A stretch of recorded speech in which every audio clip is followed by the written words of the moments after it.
You're being set up." She barely breathed the words, but they cut straight through the noise of the night like a blade through smoke. The biker standing 3 feet away turned, slowly looked her up and down and laughed. Not a kind laugh, the kind that says you're nothing, the kind that says go away little girl before you get hurt. He had no idea that laugh would cost him everything he'd built. If this story hits you somewhere deep, subscribe to this channel and follow along until the very end. Then drop a comment and tell me what city you are watching from. I want to see exactly how far this story travels. The laugh faded into the cold air, and Emily Carter stood completely still. Her instinct screamed at her to run. Every survival mechanism she'd spent 20 years building, every finely tuned alarm system, her body had developed through years of disappointment and danger, was firing at full volume. Run. Disappear. Become invisible again. That's what you do. That's what you've always done. But something else held her feet to the gravel. Something she hadn't felt in a very long time. Certainty. She knew what she'd heard. She knew what she'd seen. And for the first time in longer than she could remember, she knew that walking away wasn't the safe choice. It was the dangerous one. So Emily Carter, 20 years old, 5'4", wearing a jacket 2 sizes too large, and boots that had walked every back alley in Millhaven, did not run. She watched the biker laugh, his dismissive laugh, turn his back, and walk toward the side entrance of the clubhouse. She watched the light catch the patch on the back of his vest. White background, red letters, unmistakable, even from a distance. She watched the door close behind him. And she pressed herself further into the shadow of the chain-link fence and tried to think. Millhaven wasn't a city that rewarded thinking. It rewarded movement, the right kind, the fast kind, the kind that got you from one corner to the next before anything bad caught up with you. Emily had been moving through this city for almost 8 months.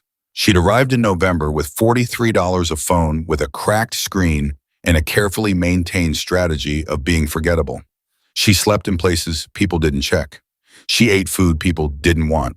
She spoke to no one unless there was no other option. It had worked more or less. No one in Millhaven knew her name.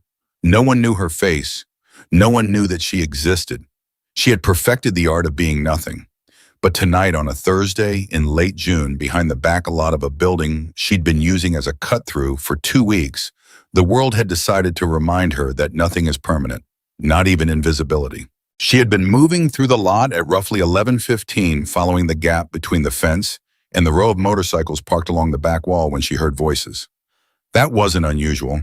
The lot was active most nights. She'd learned the rhythm of it, the same way she'd learned the rhythms of every other space she moved through. People came and went.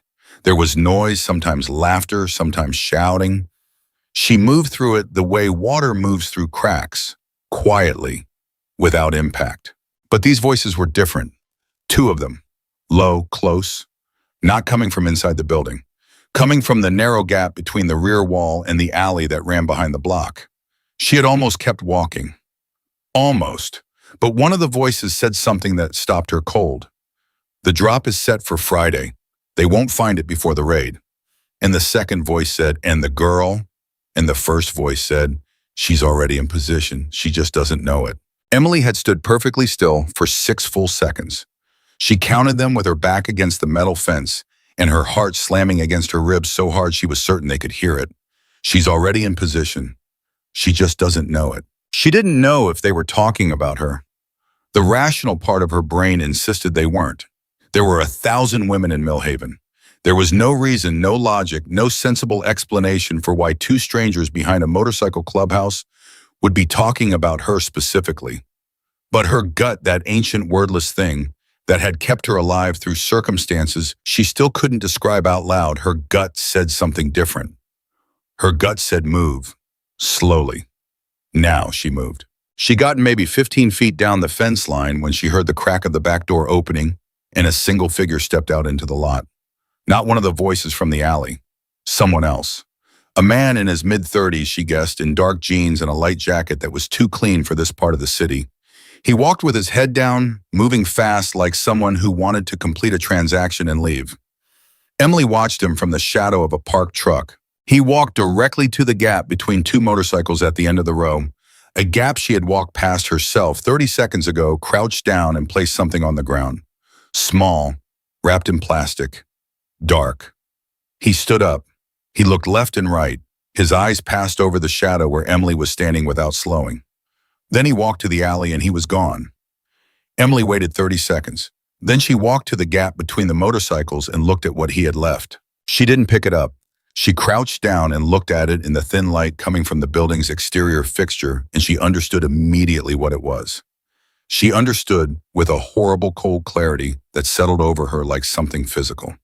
A handgun, clean, still wrapped, placed with the kind of deliberate care that said it was meant to be found, but not by the people who parked those motorcycles. She stood up.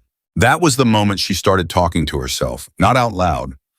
Inside the constant running commentary she'd developed as a child and never managed to stop the voice that processed things out loud in her head because there had never been anyone else to tell.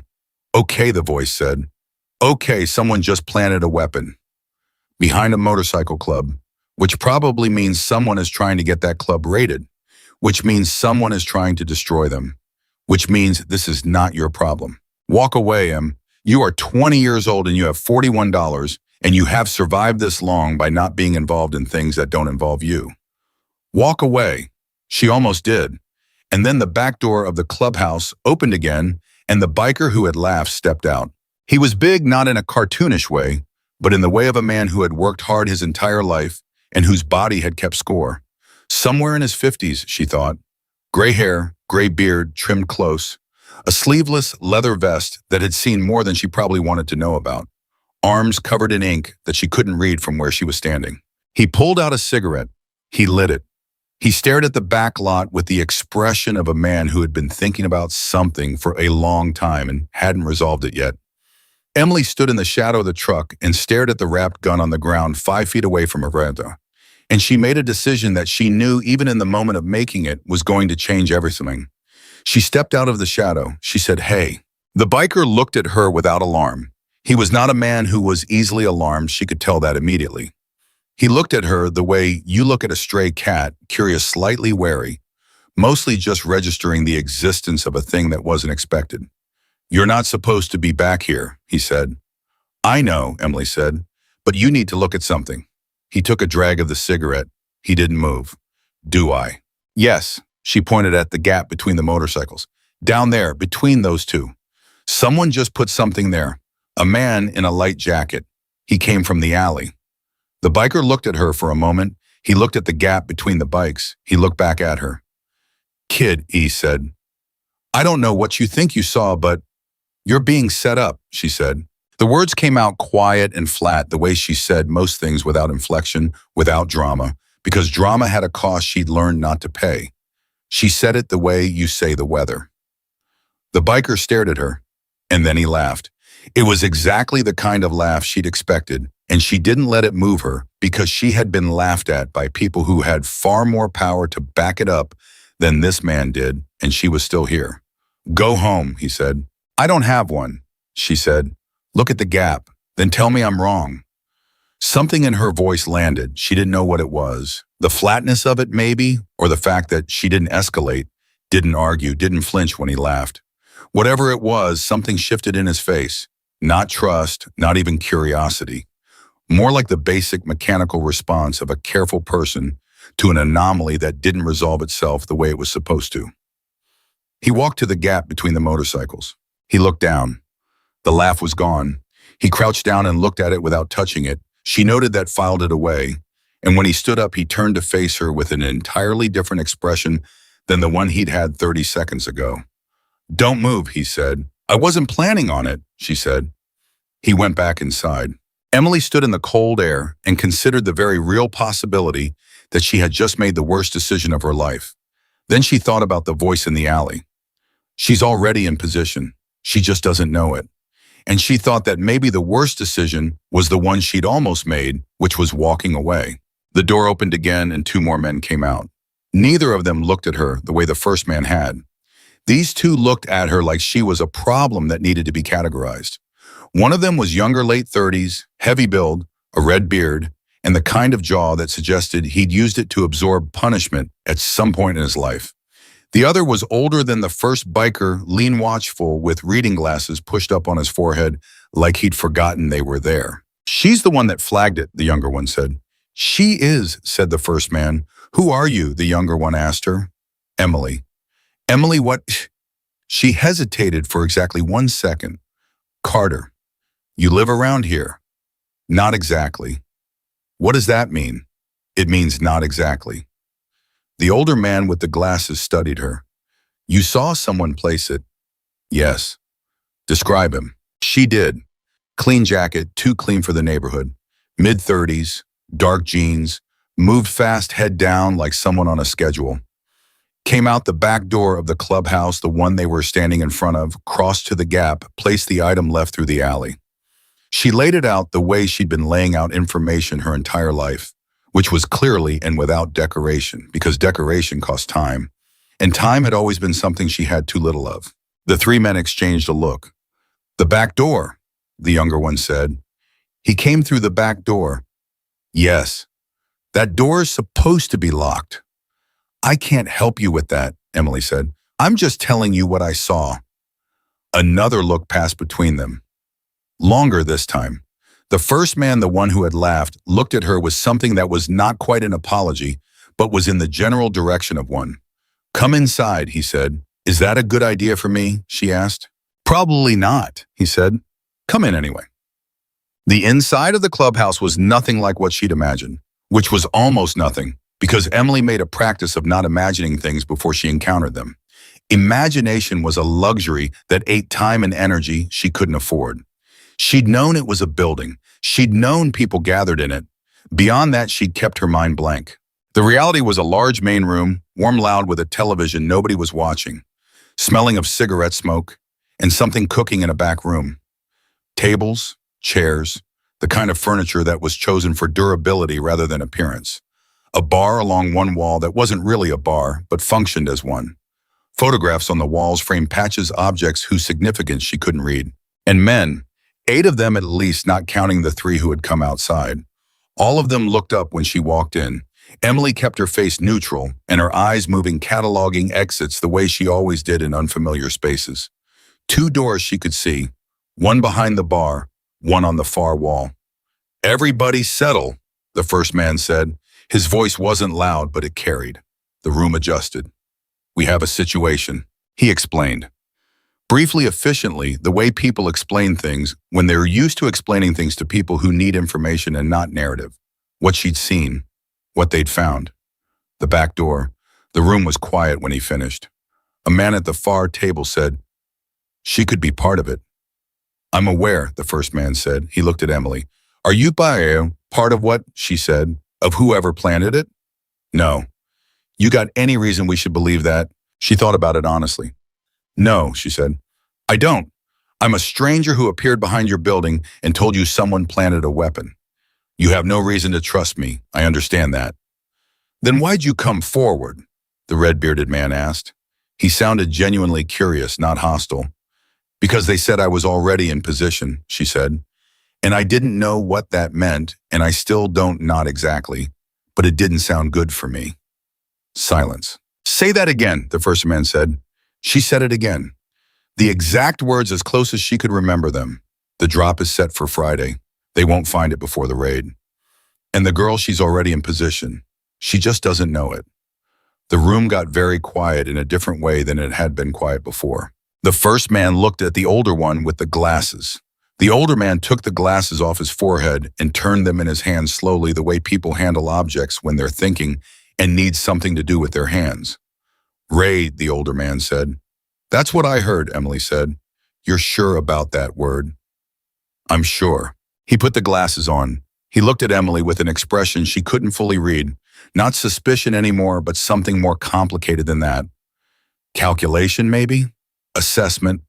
What's your story, Emily Carter, he said. Which part of it? Any of it. All of it. Start wherever you want. She didn't start anywhere for a moment. She stood with her hands loose at her sides and thought about how much to give them, which was a calculation she made about every conversation she had, with the result almost always landing on very little. But she had walked into this room. She had made a choice. And there was something about the older man's face, not kind, not warm, but direct, straight. The face of someone who dealt in accurate information and had no patience for anything else, that made her decide to answer honestly. I've been in Millhaven since November, she said. I don't have stable housing. I don't have family here. I move through the neighborhood at night because there's less interference. I've been using the back lot of this building as a cut-through for about 2 weeks because it's quieter than the main street. Where are you from originally? The first man asked. She paused. Why does that matter? Humor me. Carver Falls, she said, about 90 miles north. What brought you here? Reasons. He accepted that which surprised her. You said they mentioned a girl. You think they meant you? I don't know, she said honestly. I don't know how they'd know about me. I've been very careful. About what? She looked at him. He looked back, and she made another decision. My stepfather, she said. I've been careful about my stepfather knowing where I am. The room was quiet. What does your stepfather do? The older man asked. Something tightened in her throat. She pushed it down because she had always pushed it down and she was very good at it. He runs a private security company, she said. Has contracts with the city. Has relationships with people he shouldn't have relationships with. Has a way of making problems go away that I've never liked. She paused. His name is Raymond Birch. If you know him, that tells you something about what I'm not saying. The name landed. She watched it land. She watched the men in the room register it, some with recognition, some with something harder than recognition. The first man said very slowly, Raymond Birch. Yes. Raymond Birch's security company holds the contract for 3 city buildings in this district, the older man said. Not a question, a confirmation of something he already knew.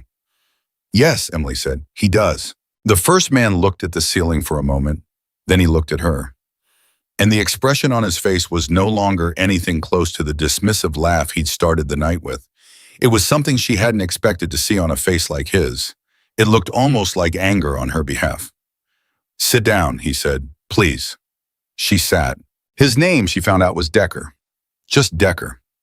Everyone called him Decker, and she got the sense that was intentional, that names were used deliberately in this world with precision, and that the name Decker carried enough weight on its own that no other name was needed. The older man with his glasses was called Harlan. He had a quality of stillness that she associated with people who had been in serious situations and had learned that stillness was an asset. He asked her questions, good questions, specific ones. He wasn't interrogating her in the aggressive sense. There was no theater to it, no attempt to intimidate. He was simply extracting information with the efficiency of someone who knew exactly what he needed. What time had she arrived at the lot? What direction had she come from? Where had she been standing when she heard the voices? How far away were they? What was the acoustics like? Could they have known she was there? What was the jacket? What was the build? What was the energy of the 2 men talking? Were they nervous? Were they confident? Did they seem rushed? She answered everything. She had a good memory. It had always been good, probably because she'd spent her life in situations where accurate information was the difference between being safe and not being safe, and her brain had learned to store everything. Harlan wrote nothing down. He didn't need to. She got the sense that he too had a good memory. When she finished, he looked at Decker. The door, he said. I know, Decker said. Someone gave them access. I know. That means someone here, or someone who was here recently. Decker's jaw set. He turned to the room. I need everybody to think very carefully about who's had access to that back door in the last 72 hours. And I need the list before morning. The room stirred. The men began to talk to each other in low voices. Decker turned back to Emily. You said the raid is Friday. That's what I heard. Today is Thursday. Yes. He was quiet for a moment. That's not much time. No, she said, it's not.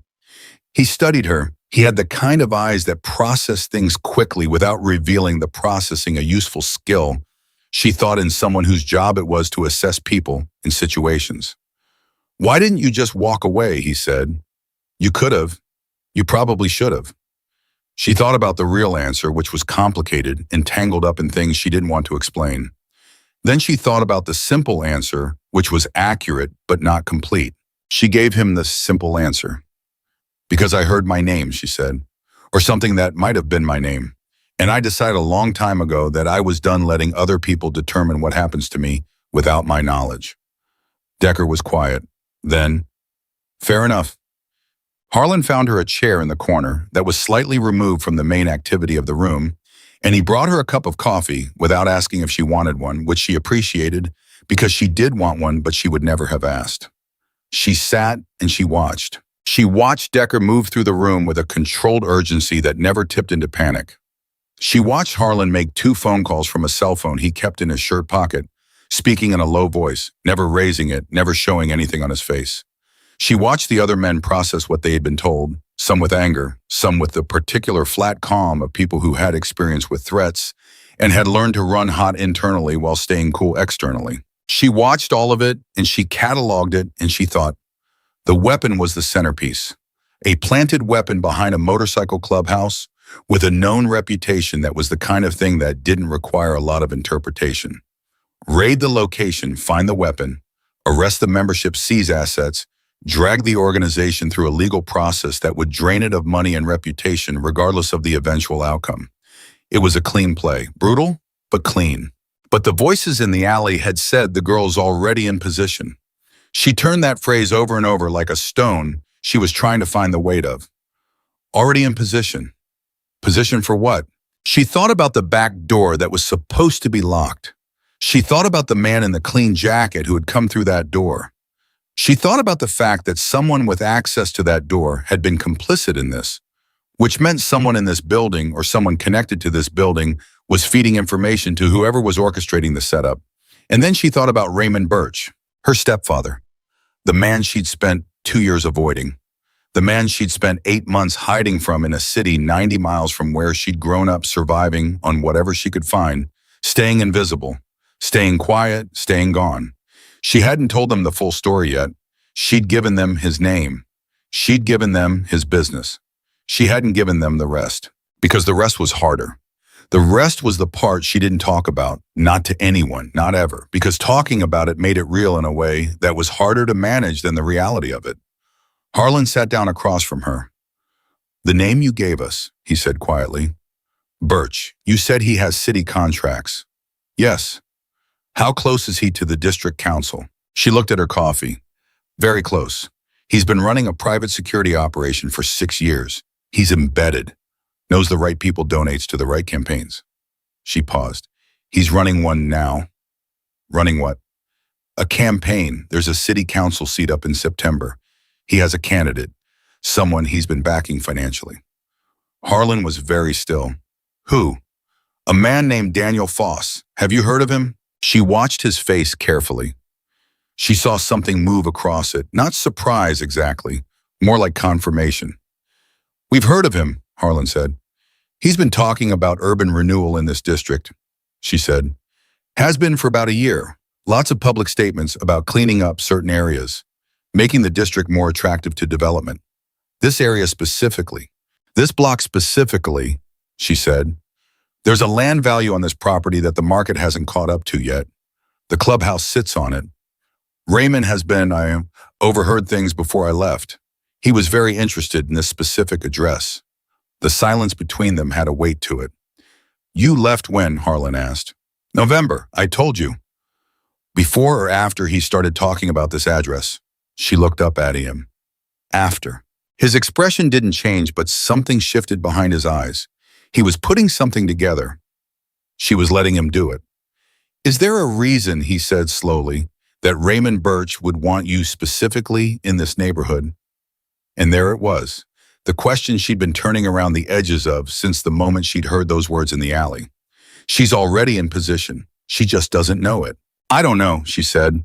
But even as she said it, the pieces were moving in her head with a cold mechanical precision that she didn't want to acknowledge. Maybe. I don't know how he'd know I'm here. Did he know you were coming to Millhaven? No, I didn't know I was coming to Millhaven. I ended up here because I ran out of bus money. Is there any chance, Harlan said very carefully, that someone led you here? The coffee was warm in her hands. She focused on that. She focused on the physical reality of the warmth. Because it was a reliable anchor when her thoughts started moving in directions she didn't want them to move. She thought about the man who'd offered her the bus ticket. 3 days after she'd left home at a bus station in a town she'd never been to, a man who said he was a social worker had offered to buy her a ticket to wherever she needed to go. He'd been friendly. He'd been gentle. He hadn't pushed. She'd been desperate enough to accept. She'd chosen Millhaven herself. He'd offered the ticket, she'd chosen the destination, but he'd been at that specific bus station on that specific day. I don't know, she said. Her voice was completely level. She'd had practice making her voice level when what was happening inside her was not level at all. I genuinely don't know. Harlan looked at her for a long moment. Okay, he said quietly. Okay. He stood up. You're going to stay here tonight. I'm not asking about what you need, he said not unkindly. I'm making a decision about what's tactically sensible, and what's tactically sensible is that you don't go back out there until we understand what's happening. She looked at him. You said yourself, he continued, that someone might know you exist. If they know you exist and you've now been inside this building, you're exposed in a way you weren't 3 hours ago. Going back onto the street tonight is a bad idea. She knew he was right. She knew it the way you know things that you don't want to be true. Okay, she said. He nodded. He moved to walk away. Then he stopped. Emily, he said. He didn't turn around. For what it's worth, you didn't have to, Balin. She said nothing. Most people wouldn't have, he said. He walked away. She sat with her coffee and the noise of the room around her, and she thought about 8 months of invisibility and the one moment in which she decided to be seen. Outside across the city, a clock was running. Friday was 22 hours away. And somewhere in an office, in a car, in a room, she couldn't see someone was looking at a plan that had her name in it and assuming she didn't know. She was done with that. She had been done with it the moment she stepped out of that shadow. But knowing that didn't make what was coming any easier. It just made it hers. Harlan came back at midnight with a folded piece of paper and an expression that had gotten harder since the last time she'd looked at it. He sat down across from her without preamble. He put the paper on the table between them, face down, and he left his hand on it for a moment before he spoke. We pulled the access log on the back door, he said. Electronic lock, records every entry. Emily waited. 12 entries in the past 72 hours. 10 of them are accounted for members, 2 vendors we use regularly, all verified. He paused. 2 entries are not. One Tuesday night at 11:40, one tonight at 10:53. Tonight at 10:53 was approximately 20 minutes before she had seen the man in the clean jacket cross the lot. Someone gave them a key code, she said, or someone gave them a clone card. The lock reads RFID. If you have the right equipment in 30 seconds with one of our access cards, you can copy it. Harlan turned the paper over. It was a printed photograph, low-resolution security camera, still the kind of image that was technically sufficient and visually miserable. This is from the camera on the side alley. It covers maybe 40% of what we'd want it to cover because the angle's wrong, and we've been meaning to fix it for 2 months. Emily looked at the photo, a figure, male probably, moving along the alley wall at a direction and pace that suggested familiarity, not someone guessing at the geography, but someone who had either been there before or had been told exactly where to go. You can't see his face, she said. No, but you can see the jacket. She looked closer. Light-colored, clean. The specific quality of cleanliness that had snagged her attention in the lot, not new exactly, but maintained. Pressed, maybe. The kind of jacket you wore when you were trying to pass as a civilian in a neighborhood where civilians dressed a certain way. That's him, she said. That's what I thought. Harlan took the photo back. The jacket is consistent with a brand that's sold through 2 retail chains and 1 uniform supplier in this city. Uniform supplier contracts primarily with corporate security firms. Emily felt something cold move through her chest. Raymond Birch's company uses that supplier, she said. It wasn't a question. 3 other companies do too, Harlan said. I'm not jumping to conclusions. But you're not jumping to them. He looked at her steadily. I'm being careful, he said, because careful is what this situation requires. Decker appeared at Harlan's shoulder. He'd been moving through the room for the past hour, talking to people, listening, occasionally stepping outside to make calls. He looked like a man who had been running on a particular kind of controlled adrenaline for a long time and was very accustomed to it. We have a problem, he said. Another one, Harlan said. Marcus went through his contacts in the department. He has a guy been reliable for 6 years, reached out tonight to feel out the situation and ask some general questions about any planned operations in this district. Decker pulled out his phone and turned the screen to face them. His guy sent back one word. Emily read it. Confirmed. The room, which had been noisy, had somehow gotten quieter around them without her noticing. She looked up and found several of the men watching Decker's face with the careful attention of people waiting for a decision. Confirmed means the raid is real, she said. Confirmed means the raid is already authorized, Decker said, which means it went through channels, which means someone with authority signed off on it based on information that was provided to them. He pocketed the phone, which means whoever is running this didn't just plant evidence. They built a case, paperwork reports prior documentation. This has been in construction for a while. Harlan was quiet. Then how long? Marcus's guy doesn't know, but the authorization isn't new. Weeks at minimum, possibly longer. Emily thought about November. She thought about a bus station and a man with a kind face and a ticket to Millhaven. Months, she said quietly. Both men looked at her. This has been in construction for months, she said. If Raymond is involved, and I think he is, he doesn't do things quickly. He's methodical. He plans in layers. He builds contingencies. She stopped, started again. He had a candidate backing a council race. He had a land target. He would have started the legal framework early so that when the raid happened, everything downstream would move fast and clean. The property acquisition, Harlan said. The raid discredits the club, creates legal jeopardy, drains resources into defense costs. Meanwhile, the property loses its current owner's ability to contest a city action. An eminent domain claim or a zoning revision gets pushed through while the legal situation is unresolved. By the time the case is either dismissed or resolved, the land deal is already done. She heard herself laying it out and felt the particular nausea of recognizing a familiar pattern, the methodical, layered, patient way Raymond Birch operated. It's not about convictions. It's about the process. The raid itself is the weapon. Decker was very still. You know how he thinks, he said. I grew up in his house, she said. Yes. A silence. Decker looked at Harlan. Harlan looked at Decker. Something passed between them, the kind of wordless exchange between people who have known each other long enough that a look can carry a complete thought. All right, Decker said. He turned to the room. I need Marcus, Tully, and Reed in the back room in 5 minutes. Everyone else, you know what you know, and you keep it here tonight. Nobody talks to anyone outside this building until I say so. The room began to move. Decker looked at Emily. You too, he said. Me too, what? Back room, 5 minutes. She set down the coffee cup. It was cold anyway. The back room was smaller than the main space and more organized, which told her it was where actual business got done. A table, 6 chairs, a whiteboard on one wall that currently held nothing. Marcus, who she hadn't properly met yet, late 40s, compact with the alert quietness of someone who'd spent a lot of time listening, was already there when they arrived.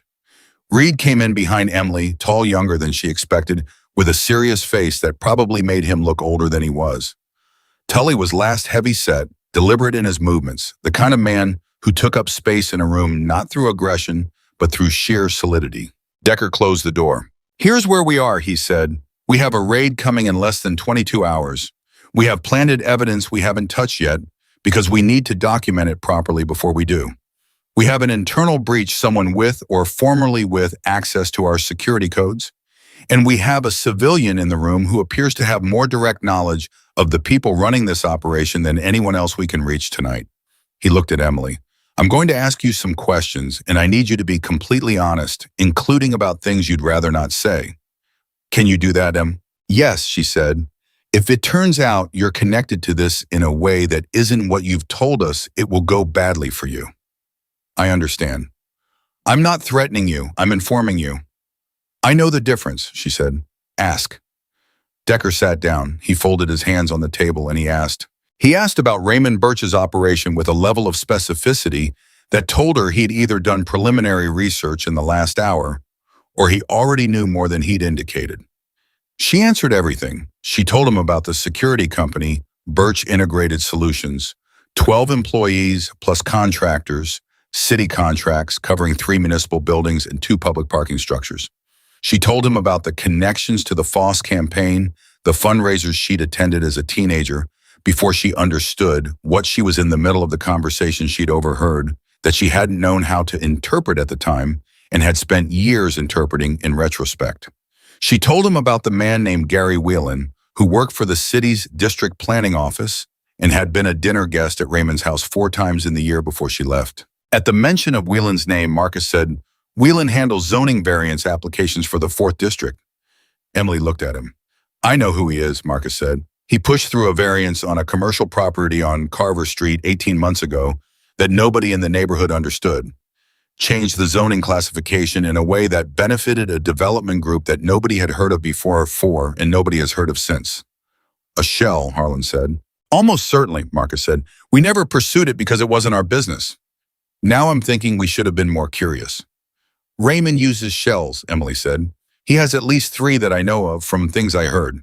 He keeps the actual investment group at a distance from anything with his name on it."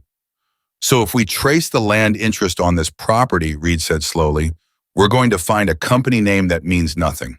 And that company will connect to another company," Emily said. "And that one will connect to another one, and somewhere in the stack will be Raymond Birch. But it'll take a forensic accountant and significant time to get there." "We don't have significant time," Decker said.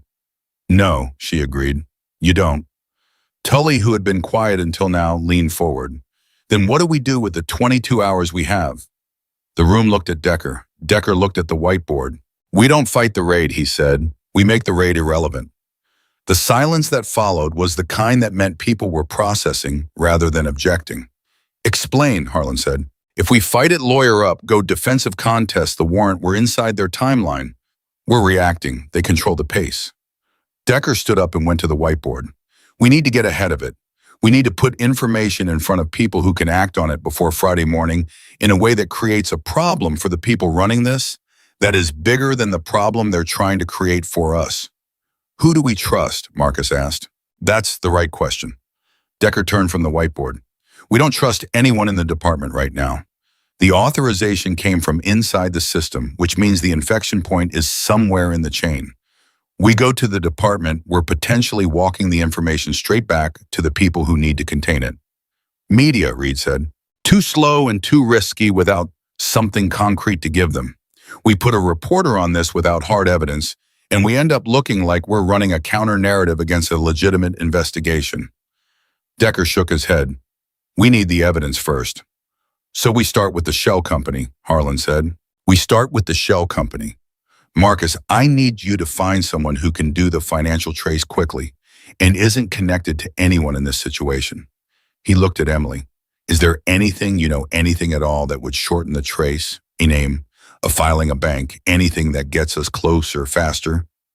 She thought. She went back through the things she'd heard, the things she'd absorbed and stored and never found a use for until now. "There's an accountant," she said slowly, "a woman Raymond used for years. Her name is Patricia Voss. She handled the books for at least 2 of the shells I knew about. She left his operation about a year ago. They had a falling out, I don't know what about. I don't know if she'd talk, but she'd know the structure." Harlan wrote the name on the whiteboard. "I can find her by morning," Marcus said. "Do it." Decker turned to Reed. "The weapon in the lot, I need it documented completely before we move it. Photos, precise location, condition of the wrapping, everything. And I need someone with gloves who knows what they're doing handling it so we preserve whatever might be on it." Reed nodded and left. Tully Decker said, "I need to know who's had access to the backdoor codes in the last 3 months. Not just officially, anyone who might have gotten close enough to an access card for long enough to clone it. I need names, I need situations, I need to know if anyone here had contact with anyone connected to Birch or Foss or anyone in their orbit." "That's a hard conversation to have with some people," Tully said. "Yes," Decker said. "Have it anyway." Tully left. That left Decker, Harlan, Marcus, and Emily around the table. Marcus looked at her directly for the first time. "You said your stepfather might have engineered you being in the city." "I said I don't know," she said carefully. "I said it's possible." "Assume it's possible," Marcus said. "What does it get him? Having you here in this neighborhood at this time?" She had been thinking about this. She had been thinking about it since Harlan first asked the question, and she hadn't answered fully because she hadn't worked it out yet. But sitting in this room, turning the pieces over with people who were treating the question seriously, she thought she was getting closer to the shape of it. "Leverage," she said. Or misdirection, or both.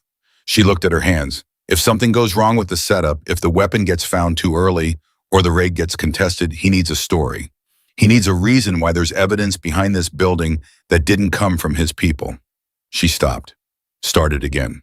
If I'm here, if I can be connected to this location, if there's any record or any witness who can place me near this building in the days before a raid, I become an alternative explanation. A young woman with no stable home, no alibi, no credibility, connected to a man with a criminal history through her stepfather's files. They'd pin it on you, Harlan said. They'd suggest it was possible, she said, which in the current system is almost the same thing. You don't need a conviction. You need enough confusion that the real story gets buried under competing narratives. She felt something harden in her throat.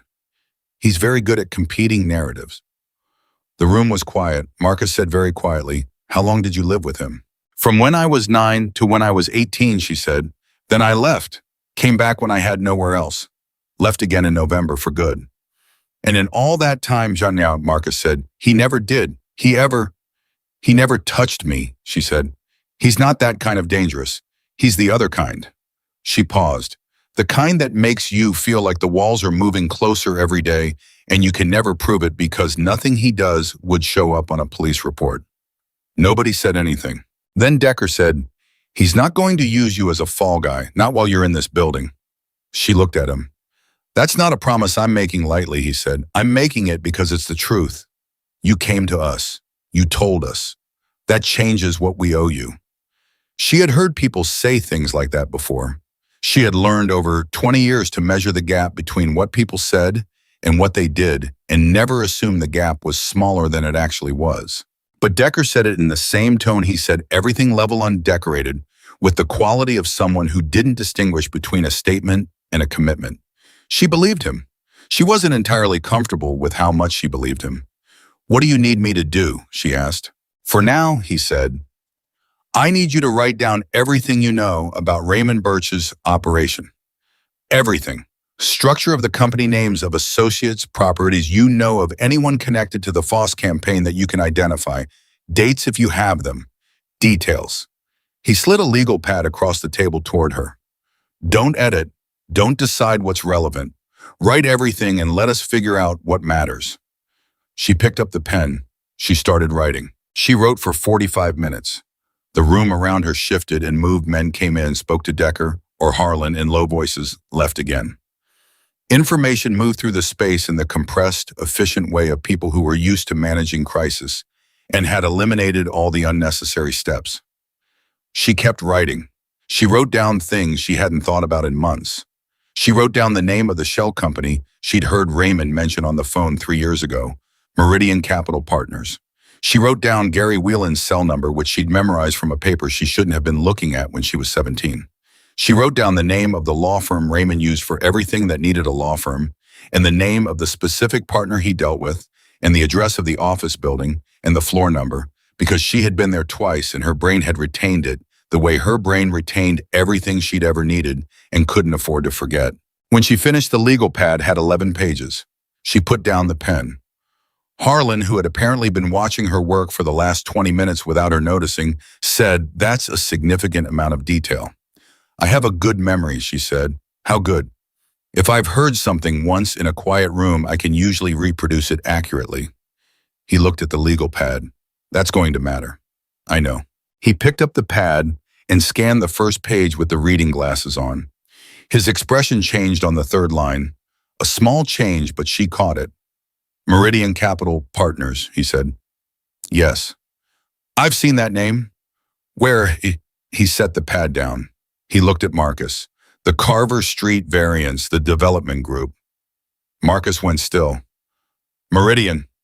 "Find out," Harlan said. Marcus pulled out his phone and left the room. Emily felt the thing she always felt when a piece clicked into something larger. Not satisfaction, because satisfaction required safety she didn't have, but a cold, clear recognition, like watching a lock align. "It's the same company," she said. "We'll confirm it," Harlan said. "But yes, probably." Decker came back into the room. He'd been outside. She could tell from the slight change in the temperature of his jacket and the focused quality of his expression. I talked to someone I trust outside the department. Ex-Marshal does private investigative work now. He's willing to look at what we have and make some calls if we can get him something solid by 4 in the morning. What kind of calls? Emily asked. The kind that go to people in federal oversight who don't answer to the same chain of command as whoever authorized that raid, Decker said. If there's a federal angle here in a land fraud scheme involving city officials and corporate shells starts to look federal very quickly, then the people running this don't have jurisdiction immunity anymore. That takes time even if it works, Harlan said. It takes less time than you think if the right person makes the right call before 6 a.m. Decker said, I've seen it move fast when the pressure is right. He looked at Emily. Are you willing to be on record? The question dropped into the room like something heavy. She knew what it meant. On record meant a name attached to a statement. It meant the end of invisibility, not just for tonight, but permanently in a way she couldn't take back. It meant Raymond Birch would know exactly where she was and exactly what she'd said and exactly how much damage she was capable of doing to him. It meant stepping all the way out of the shadow. She thought about 9 years old. She thought about 11 pages of a legal pad. She thought about she's already in position. She just doesn't know it. And the fact that Raymond had decided her position without asking her and that she was done with people deciding her position without asking her. Yes, she said. Decker nodded. He didn't make it bigger than it was, which she respected. He just nodded and moved forward. Marcus came back in. His face said everything before his mouth did. Meridian Capital Partners, he said, is registered in Delaware. The registered agent is a law firm. He paused. The law firm is Callaway and Bright. Emily felt the air go out of the room. Callaway and Bright was the name on the 11th page of her legal pad. Raymond Birch's law firm. Everyone in the room looked at the legal pad. Everyone in the room looked at Emily. Decker said very slowly, you wrote that down 40 minutes ago. Yes, she said, for Marcus confirmed it. Yes. A silence that was different from any of the previous silences, not tense, not calculating, but something that felt almost like a recalibration. Tully appeared in the doorway. He had been working the other room for the past hour running the quiet, uncomfortable investigation into who had access to the door codes. He had the expression of a man who had found something he wished he hadn't found. I need to tell you something, he said to Decker. Decker looked at him. It's about a guy who was here 6 weeks ago, Tully said. Did some work for us, electrical certified contractor, came with references. Was in the building for about 3 hours. He paused. His company was a subcontractor for a facilities management firm. Another pause. The facilities management firm has a contract with Birch Integrated Solutions. The silence that followed was the loudest thing Emily had heard all night. Decker's jaw set. He was quiet for 5 full seconds, which in the compressed urgency of the night felt like much longer. 6 weeks, he said. 6 weeks, Tully confirmed. Long enough to set this up. The access code wouldn't even need to be current. If he cloned a card and the code hadn't been changed, it'd still work. When did we last rotate the codes? Decker asked. He said it in a tone that already knew the answer. Tully didn't answer immediately. When Decker said, 8 weeks ago, Tully said. We were due to rotate again in 2 weeks. 2 weeks too late. Emily watched Decker process this. He didn't explode. He didn't project the anger outward. He absorbed it, processed it, folded it into what he knew. And when he spoke again, his voice was completely even. All right, he said, now we know. What do we do with it? Reed asked from the doorway. He'd come back sometime in the last few minutes. She hadn't heard him. We document everything, Decker said. The contractor's records, the subcontract chain, the connection to Birch's company. That's the thread. We pull it. He looked at Harlan.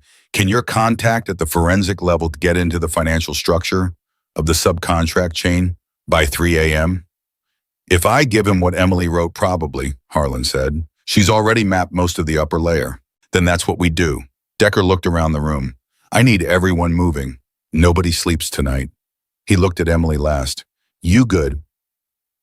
It was such a simple question, stripped of ceremony, stripped of anything that would have made it weightier than it was.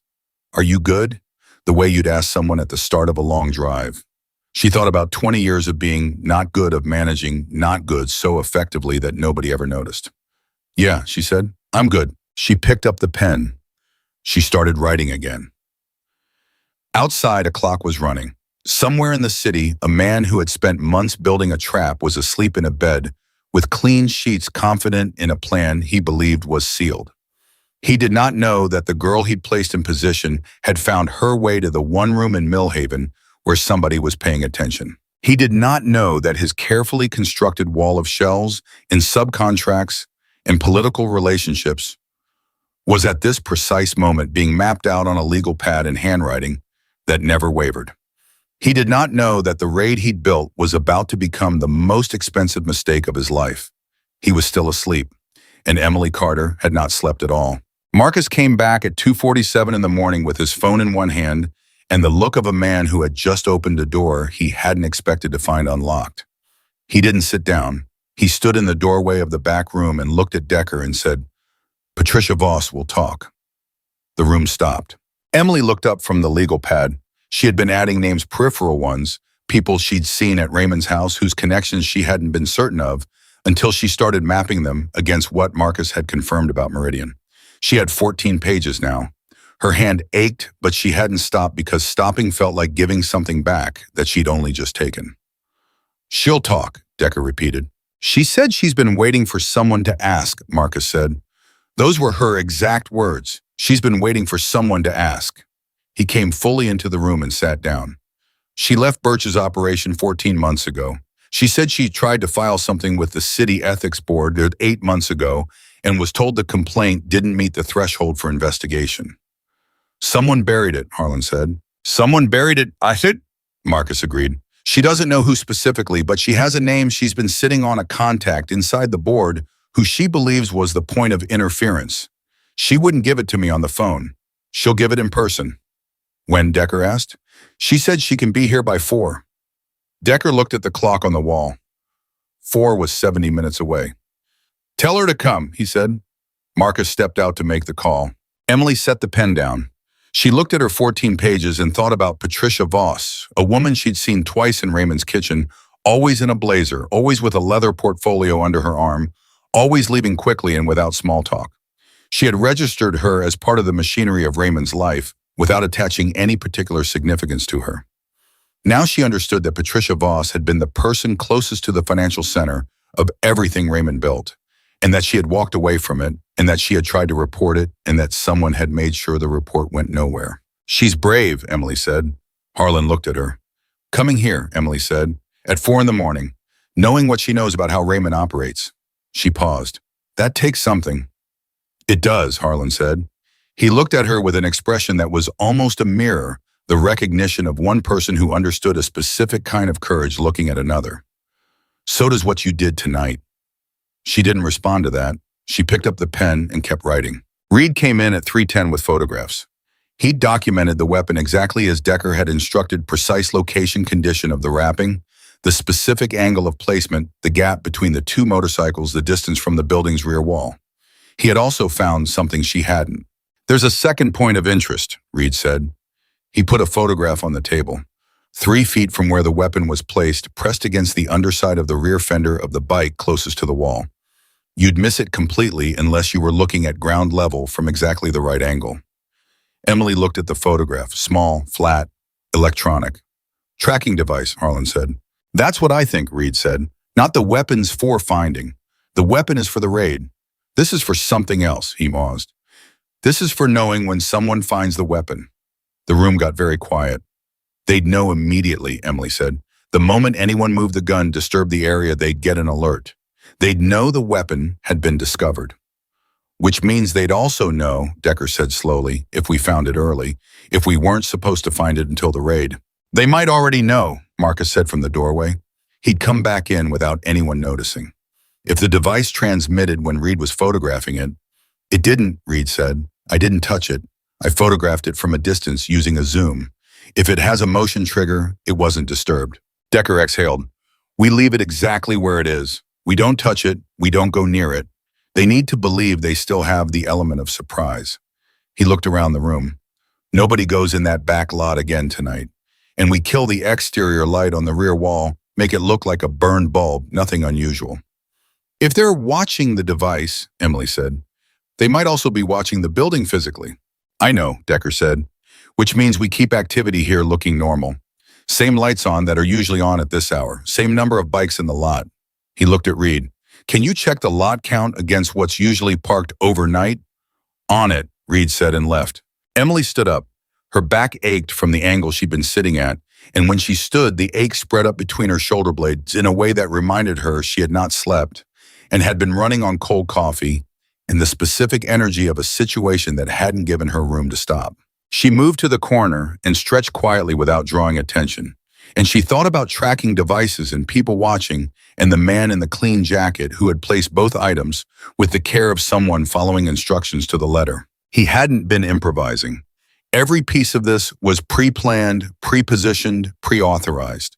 The weapon, the device, the access to the back door, the contractor 6 weeks ago, it was a machine Raymond Birch had built over months, possibly longer, with the patience of a man who had been building machines his entire life and knew exactly how long it took to make them run right. She had lived in that machine. She had been a component of it without knowing it. The specific fury of that recognition moved through her in a wave that she did not let show on her face because she had learned a long time ago that showing Raymond Birch's effect on her was the same as giving him power, and she was done giving him anything. Emily, it was Decker. He was watching her from across the room. You should sit, he said. Not because you have to, because you've been going for hours and you're going to need to be sharp when Voss gets here. She looked at him. I'm fine. I didn't say you weren't, he said. Sit anyway. She sat. He brought her another coffee without being asked. It was the second time someone in this building had done that, and it still surprised her, the small, unremarked gesture of someone seeing a need without being asked. She had been living for 8 months in a world where needs went unmet unless you fought for them, and the casual ease with which these men noticed things and responded to them was something she didn't have a framework for yet. She drank the coffee. She waited. Patricia Voss arrived at 3:58, which meant she had been moving toward this building before Marcus even called her, or she had driven very fast, which Emily also believed was possible, given the quality of focused urgency she carried when she came through the door. She was in her mid-50s, dressed practically dark pants, a jacket she'd clearly pulled on over whatever she'd been wearing when the call came. Her hair was pulled back, but not neatly, the way you pull hair back when you're in a hurry, and precision isn't available. She had the face of a woman who had been carrying something heavy for a long time and had learned to walk normally under the weight. She looked at the room. She looked at the men. Her eyes stopped on Emily and stayed there for a moment. You're the one who flagged it, she said. Yes, Emily said. How old are you? 20. Patricia Voss looked at her for another moment with an expression Emily couldn't immediately categorize.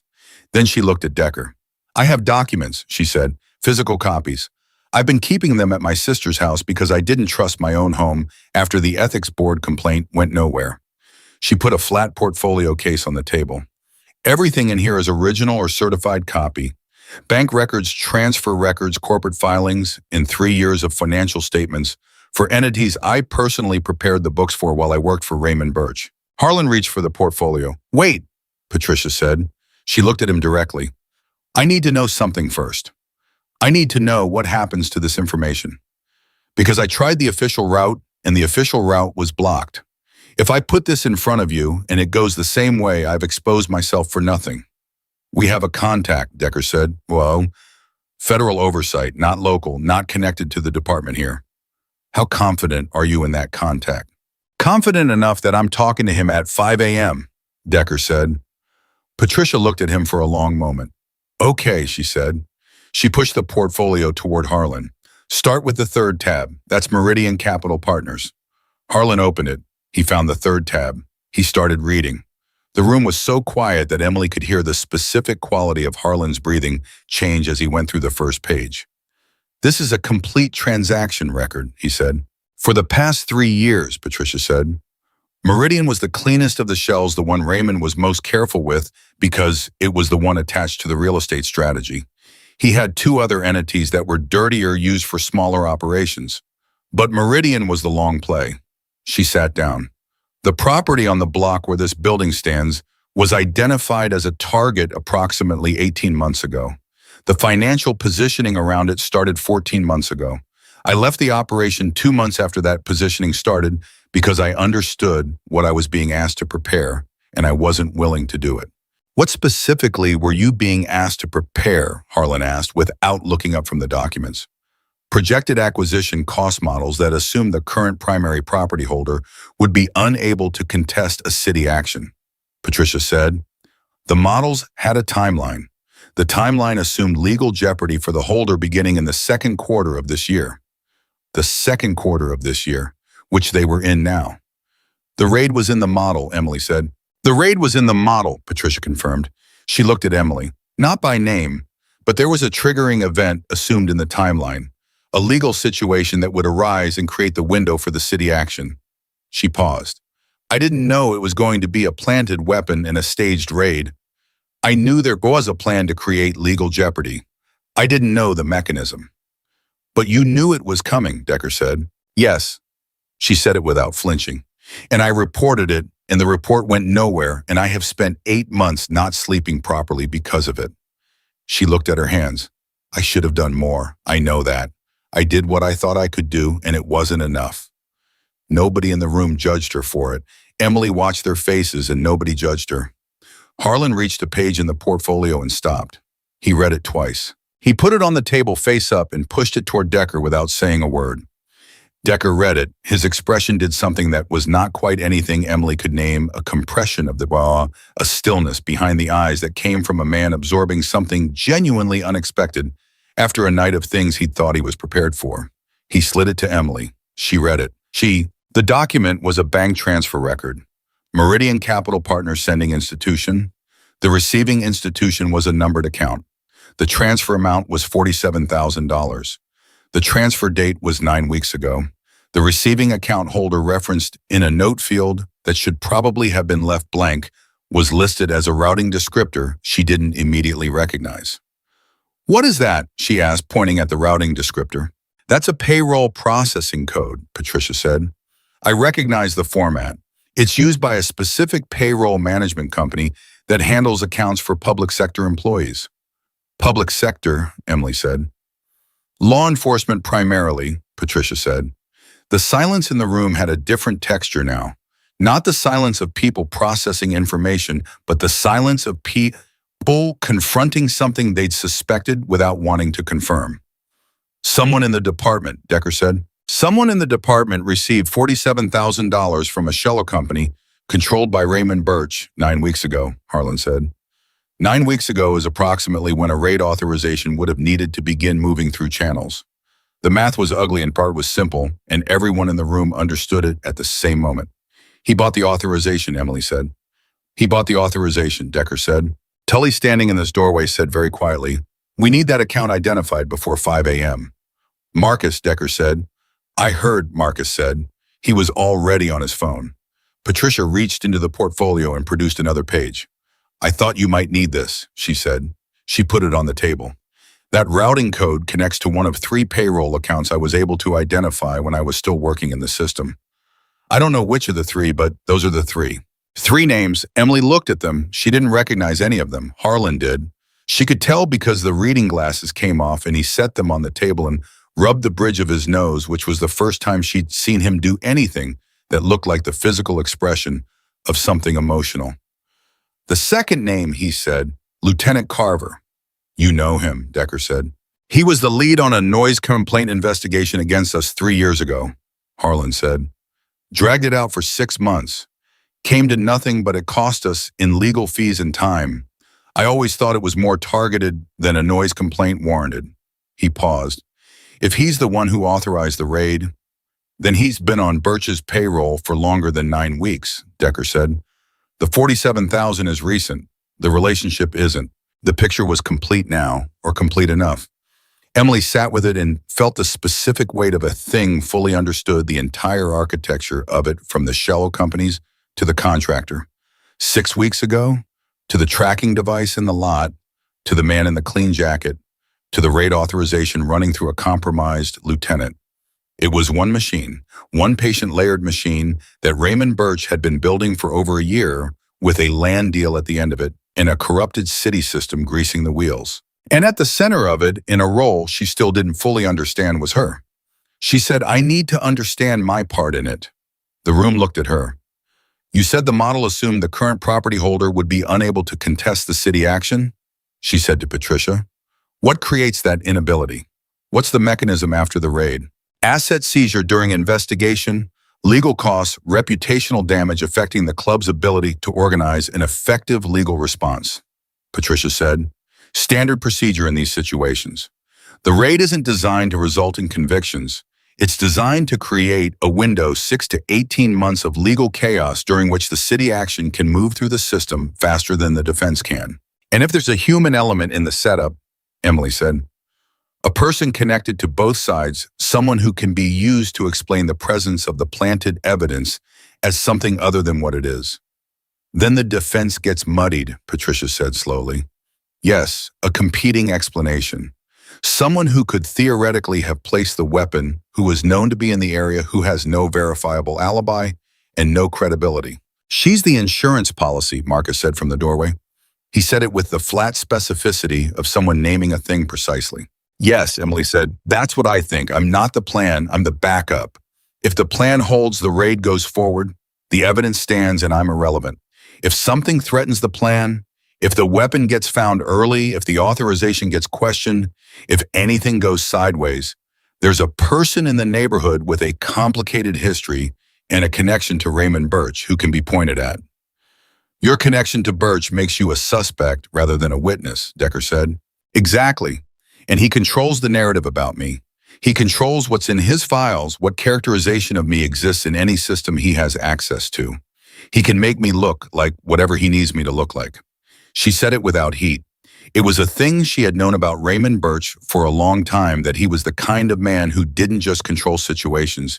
He controlled the story of the situations, which was more powerful and more durable than controlling the facts. He can't control it anymore, Harlan said. She looked at him. He designed a scenario where you're an unknown variable he's already accounted for, Harlan said. What he didn't account for is that the variable would walk into this building and give us 11 pages of documentation that maps his entire operation. He picked up the legal pad.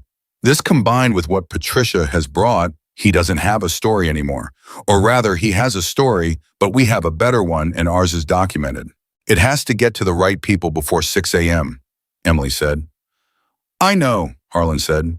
He was already moving. The next 40 minutes were the fastest of the night and also the most opaque in the sense that most of what happened was happening on phones and in short-clipped conversations that Emily was adjacent to, but not fully inside. She understood the shape of it. Decker's contact, the ex-marshal, whose name she never caught, was receiving documentation electronically from Harlan and cross-referencing it with whatever he had access to through his own network. Marcus was running the account identification, trying to get a confirmation on which of the three names had received the transfer from Meridian. Patricia Voss sat at the table and answered questions when asked with the calm of someone who had been holding on to this for so long that releasing it felt like setting down weight rather than losing it. Emily sat. She sat and she thought, and she did the thing she'd been doing her entire life, which was watch people carefully and try to understand what they were actually doing underneath what they appeared to be doing. What she understood was this: these men had a code. It wasn't the kind of code anyone had written down, and it wasn't the kind of code that got performed for an audience. It was the kind of code that ran underneath everything that determined what you did when the situation got hard and nobody was watching. Decker had said he owed her because she'd come to them and she had believed him in the moment, and now watching how the night was running, she believed him more. They were working to protect her. Not as a side project, as part of the same thing as protecting themselves, because they had decided that what happened to her was connected to what happened to them, and that connection was a commitment. She did not know what to do with that feeling, so she filed it away for later, where feelings went when the present moment required all available attention. Marcus came back in at 4:41. It's Carver, he said. Nobody reacted with surprise. Confirmation felt different from surprise, even when it landed hard. The transfer went to an account in Carver's wife's name, Marcus said. Shell within a shell, but it's thin.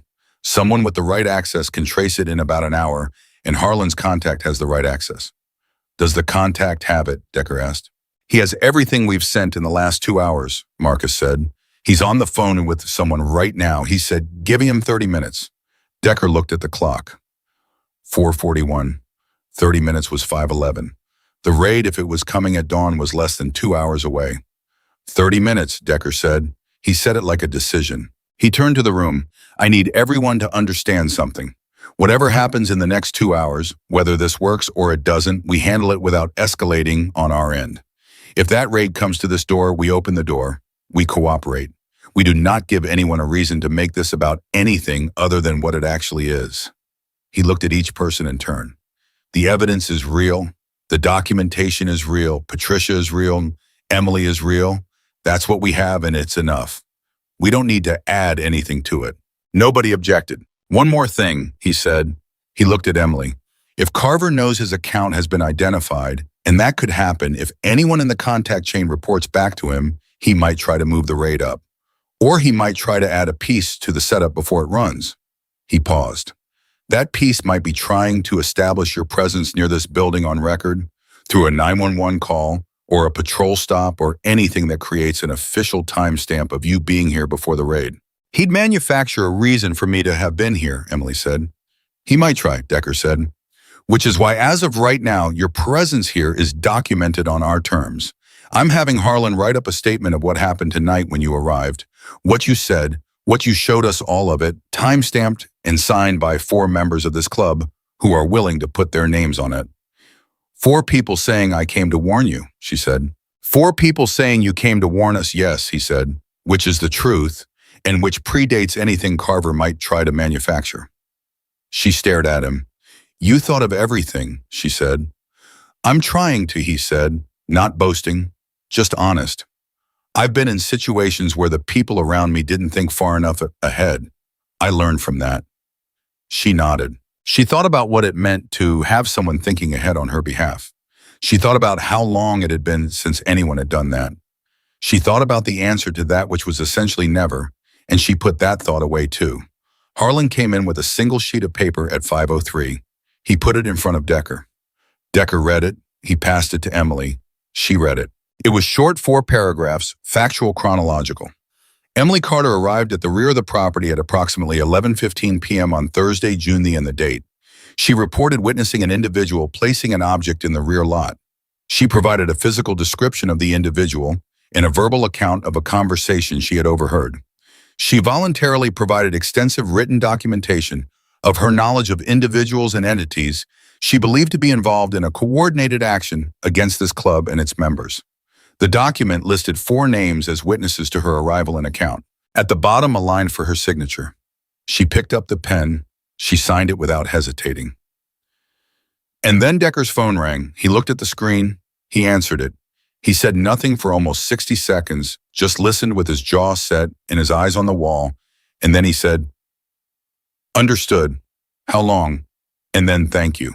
He put the phone down. He looked at Harlan. Federal oversight has Carver's account. They also have the Meridian filing the subcontract chain and the land acquisition model. He paused. They're opening a formal inquiry as of right now. The raid authorization is being flagged for review. Does that stop it? Reed asked. It complicates it, Decker said. A flagged authorization doesn't automatically halt the operation, but it creates a chain of accountability that Carver would have to answer for in real time. If he pushes forward knowing the authorization is under review, he's walking into his own documentation, Marcus said. Yes, Decker said, which a man like Carver will not do. He'll pull back. He'll need to regroup. He'll need to talk to Birch. He looked at the clock. 5:09, which buys us time. How much time? Emily asked. Enough, Decker said. Enough to finish what we started. The room breathed. Not relaxed. Nobody in the room relaxed because the situation hadn't resolved. It had only shifted. But the specific suffocating pressure of the last 6 hours, the countdown, the raid at dawn, the feeling of a wall closing eased just enough for the people in the room to straighten their backs and recalibrate. Emily felt it too. She felt the shift, the way you feel a change in air pressure. Not something you see, but something your body registers before your brain catches up. She was still in the middle of it.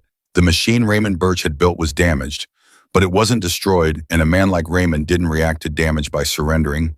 He reacted by rebuilding with whatever material was still available.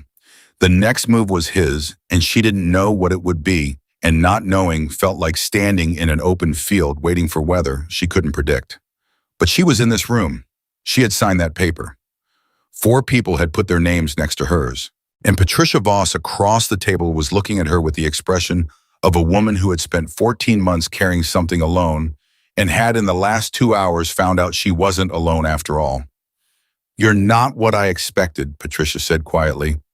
"What did you expect?" Emily asked. "I don't know," Patricia said. "Not this."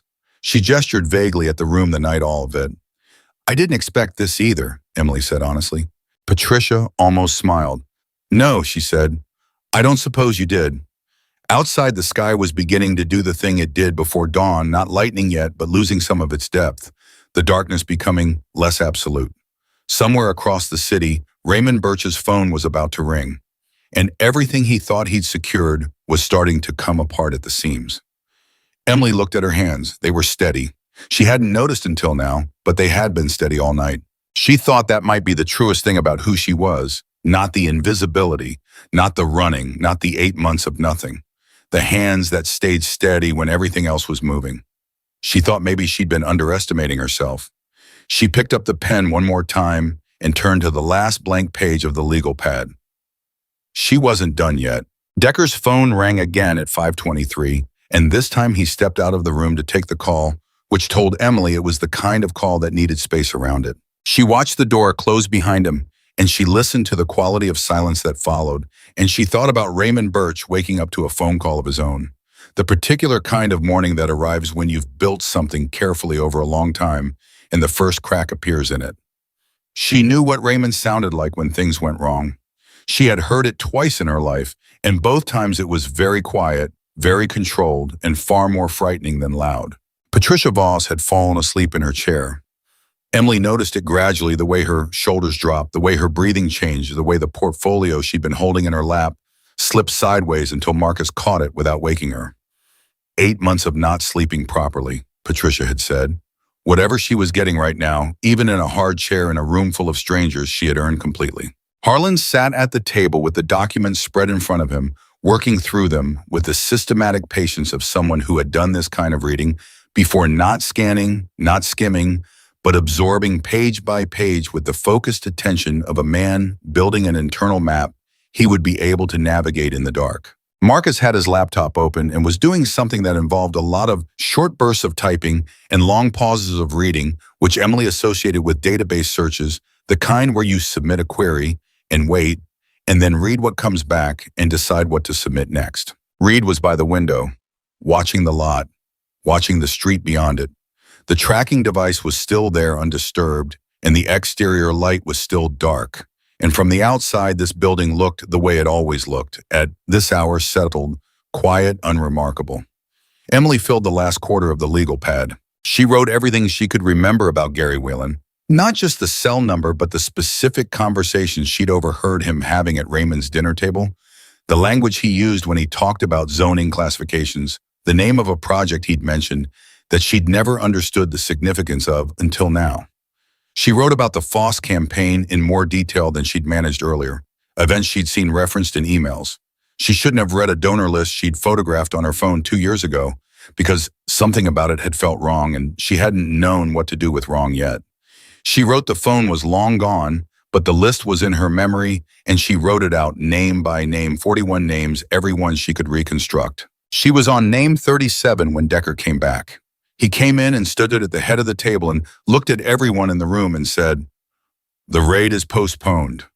Reed turned from the window. Marcus looked up from the laptop. Harlan took his glasses off. "Postponed as in delayed, or postponed as in," Marcus started. "Postponed as in Carver pulled the operational order as of 20 minutes ago," Decker said. "My contact got confirmation from 2 separate channels. The authorization is under review, and Carver suspended the operation pending the outcome of that review." "He blinked," Reed said. "He did the math," Decker said. "There's a difference." He sat down. "Blinking is emotional. What Carver did is calculated. He knows the authorization has been flagged. He knows that if he pushes the raid through a flagged authorization and the underlying case gets scrutinized, every piece of evidence found in that raid becomes contestable. He's not protecting us. He's protecting the case he thinks he still has." "Which means he still thinks the case is recoverable," Harlan said. "Yes," Decker said. "Which means he's going to go back to Birch. and Birch is going to look at what's happened and decide whether to cut the operation or try to salvage it. He looked at Emily. That's the moment we're in right now, the decision Raymond Birch is making. She thought about Raymond making decisions. She had watched him do it not in crisis situations because Raymond didn't allow himself to be seen in crisis, but in the aftermath of them, when the controlled surface was back in place and he was moving forward as though the problem had simply been reclassified rather than solved. He processed setbacks the way a machine processed resistance by adjusting the force applied rather than changing direction. He won't cut it, she said. He'll salvage. Why, Decker asked, not challenging her, genuinely asking. Because cutting it means losing the window, she said. He's been building this for over a year. The Foss campaign is in the final stretch. The land acquisition timeline has dependencies. Other investors, probably other financial positions he's taken that are predicated on this property moving. If he stops now, those positions become losses. He can't absorb that quietly. She paused. And because he doesn't accept defeat, not as a category, he reframes. He looks at what's left and he asks what can still be used. The room was quiet. What's left that he can use? Marcus asked. Everyone looked at Emily. She set the pen down. She thought about it with the same methodical honesty she'd applied to everything else tonight. Me, she said. I'm still the most useful piece he has that he hasn't fully deployed yet. If the planted evidence is now compromised, if it's been documented by us, if the federal inquiry creates a chain of scrutiny, the weapon in the lot is a liability rather than an asset. He'd know to abandon that angle.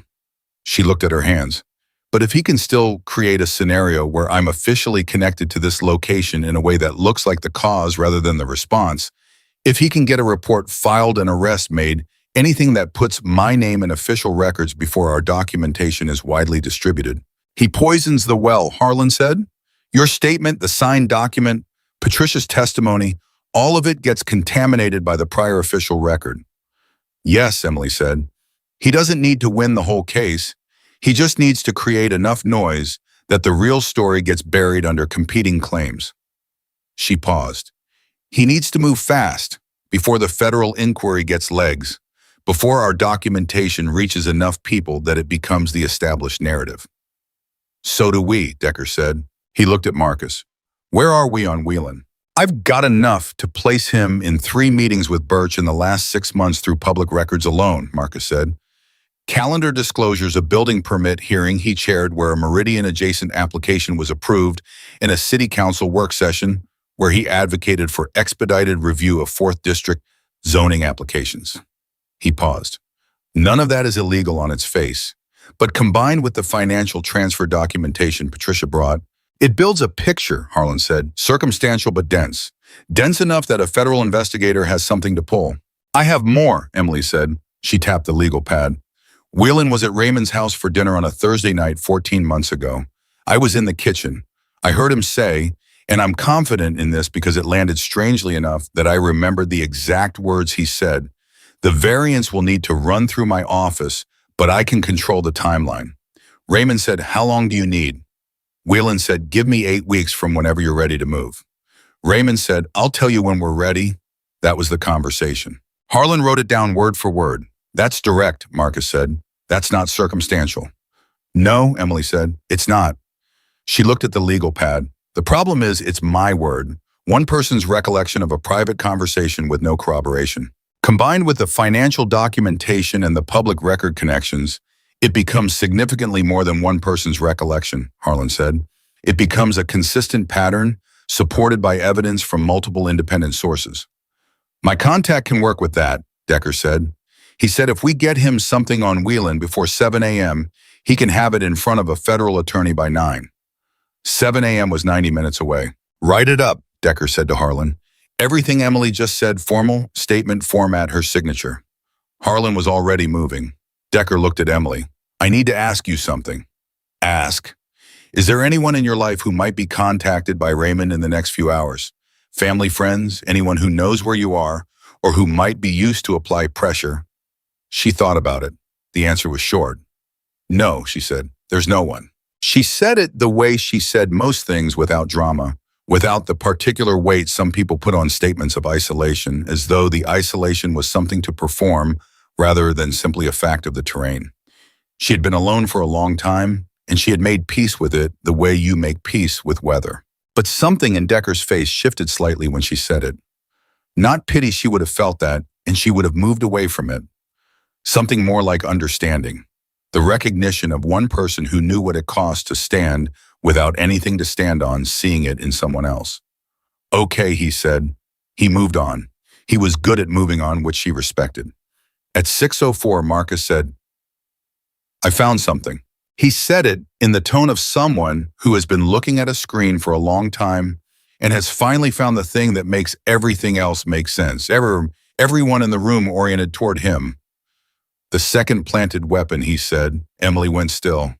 In the compressed urgency of the night, the second weapon, the one from the outline Reed had mentioned, the one that hadn't materialized yet, had stayed at the edge of her awareness like a door she knew was there but hadn't opened. "It hasn't been placed yet," Marcus said, "but I know where it's going." "How?" Decker said. "The tracking device in the lot," Reed said. "It was a motion trigger. I've been thinking about that. A motion trigger sends an alert when something moves. But the device we found isn't near the first weapon, it's 3 feet away from it. If it were monitoring the first weapon, it'd be closer." He paused. "It's monitoring the gap, the space between those two bikes, because that's where something else is supposed to go." The room understood what he was saying at the same moment Emily did. "They're going to place a second weapon," she said, "tonight or this morning before the raid was supposed to run. The first weapon was documentation, something to be found and recorded during the raid itself. The second weapon was going to be placed in the gap, and the tracking device would confirm that the gap was active, that someone had been there, someone other than their operative, to create ambiguity about which weapon came from where. And if that someone could be identified as you," Decker said slowly, "then the gap becomes my fingerprint," Emily said. "Not literally, but narratively. A young woman who was known to be in the area, who was connected to Raymond Birch, who had been seen near the building." She stopped. The tracking device wasn't monitoring the first weapon. It was monitoring the place where they planned to plant evidence that would be connected to me. The silence was absolute. Patricia Voss had woken up at some point in the last few minutes. Emily didn't know exactly when. But she was awake now, fully, with the portfolio back in her hands and her eyes moving between Emily and Decker, with the expression of someone watching a thing they had set in motion arrive at its destination. "He was going to frame you," Patricia said. "Not a question. He was going to create enough ambiguity to frame me, which is cleaner," Emily said. "You don't need to prove it. You just need to create the possibility. In a legal context with competing claims, possibility is enough to muddy the water." Decker stood up. "Reed." "I heard," Reed said from the window. "The gap needs to be documented again. Now, time-stamped. Everything in that space, the tracking device, the exact ground conditions, everything documented. In a way that establishes the baseline before anything is added to it. If I go near it, stay at the perimeter, photograph from the maximum zoom, don't cross within 6 feet of the view." Reed nodded and left. "Marcus," Decker said, "can we determine when the second placement was scheduled?" "Not with certainty," Marcus said, "but the tracking device alerts to a specific receiver. If we can identify the receiver's signal, which would require equipment I don't have here, we might be able to trace back to a location. My contact might have that capability," Decker said. He was already on his phone. Emily stood up. She crossed to the window that Reed had been standing at, and she looked at the lot. She looked at the gap between the two motorcycles, dark and still in the pre-dawn light. She thought about Raymond Birch somewhere across the city, awake now on his phone, running his calculations, the methodical, layered recalculation of a man who had hit resistance and was redirecting force. She thought about the plan to use her, not as a target exactly, as a tool, an instrument of ambiguity placed in position, without her knowledge, deployable when needed. She had been a tool in Raymond Birch's world for most of her life without knowing it. Every family dinner that was actually a networking event, every school function he attended that was photographed for campaign materials. Every time she'd been visible in his life, she had been serving a purpose he'd designed, and she hadn't understood. She understood it now, and she was done. She turned back to the room. I want to make a public statement, she said. Several people looked at her. Before he has a chance to move, she said. Before he recalibrates. Before whatever he's planning for the next phase gets traction. She looked at Decker. If my presence here, my connection to this situation, my history with Raymond Birch, if all of that is going to be weaponized against me anyway, then I want to be the one who puts it in front of people first. On my terms. With the documentation behind it. Decker looked at her for a long moment. That's a significant step, he said. Once your name is public in connection with this, I know. You can't take it back. I know, she said again. I've spent 8 months being invisible because I thought it kept me safe. It didn't keep me safe. It just kept me alone. She paused. He put me in position without asking me. I'm repositioning myself. Harlan said quietly, there's a journalist. Everyone looked at him. Investigative reporter, Harlan said. Her name is Diane Coulter. She works for the state paper, not the local one. She's been covering municipal corruption for 6 years, and she's broken 3 significant stories in that time, 2 of which resulted in federal investigations. He paused. She's not someone who gets used by a source. She verifies everything independently before it runs. Do you know her? Decker asked. I know of her, Harlan said. Marcus does. I've talked to her twice, Marcus said. Off the record both times about the Carver Street variants. She was interested, but said she needed more to move on. He looked at the documents spread across the table. She has more now. Would she hold the story until the federal inquiry has moved? Decker asked. I think so, Marcus said. If the story is as solid as what we have, she'd want it to run when it can do the most damage. Running it before the investigation has legs gives Birch time to manage the narrative. Running it when the federal inquiry is moving and Carver is already under review. It becomes uncontainable, Emily said. Yes, Marcus said. Then call her, Emily said. I'll talk to her. Marcus looked at Decker. Decker looked at Emily. You're sure, he said. I've been sure since I stepped out of that shadow, she said. I just didn't know yet what I was sure about. Something in Decker's face did the thing it had done before that compression, that recognition, and then he nodded once, and Marcus picked up his phone. Harlan slid a completed statement across the table to Emily. 4 paragraphs about Gary Whelan formal signed. She read it once to confirm accuracy and signed it without changing a word. Reed came back at 6:21. Baseline documented, he said. The gap is unchanged. The tracking device is undisturbed. Timestamp photos from 3 angles, all from outside the 6-foot perimeter. Good, Decker said. There's a car, Reed said. The room went still. Black SUV, Reed said. Parked on the cross street, 3 buildings down. It was there when I went out, and it's still there. Engine off. No visible occupants from this distance, but the windows are dark. Surveillance, Marcus said. Probably, Reed said, or it's the operative waiting to make the second placement. Or both, Emily said. Decker crossed to the window. He looked for 20 seconds, then stepped back. They're watching the lot, which means they know we've been active tonight, the lights inside the movement. He turned to the room, which also means they know the operation is compromised, but they haven't confirmed how far. They're waiting to see what we do, Harlan said. Yes, Decker said. If we start moving people in and out, lawyers, journalists, they'll know the situation has turned against them, and they'll pull the operative before the second weapon gets placed. If we go quiet, stay normal.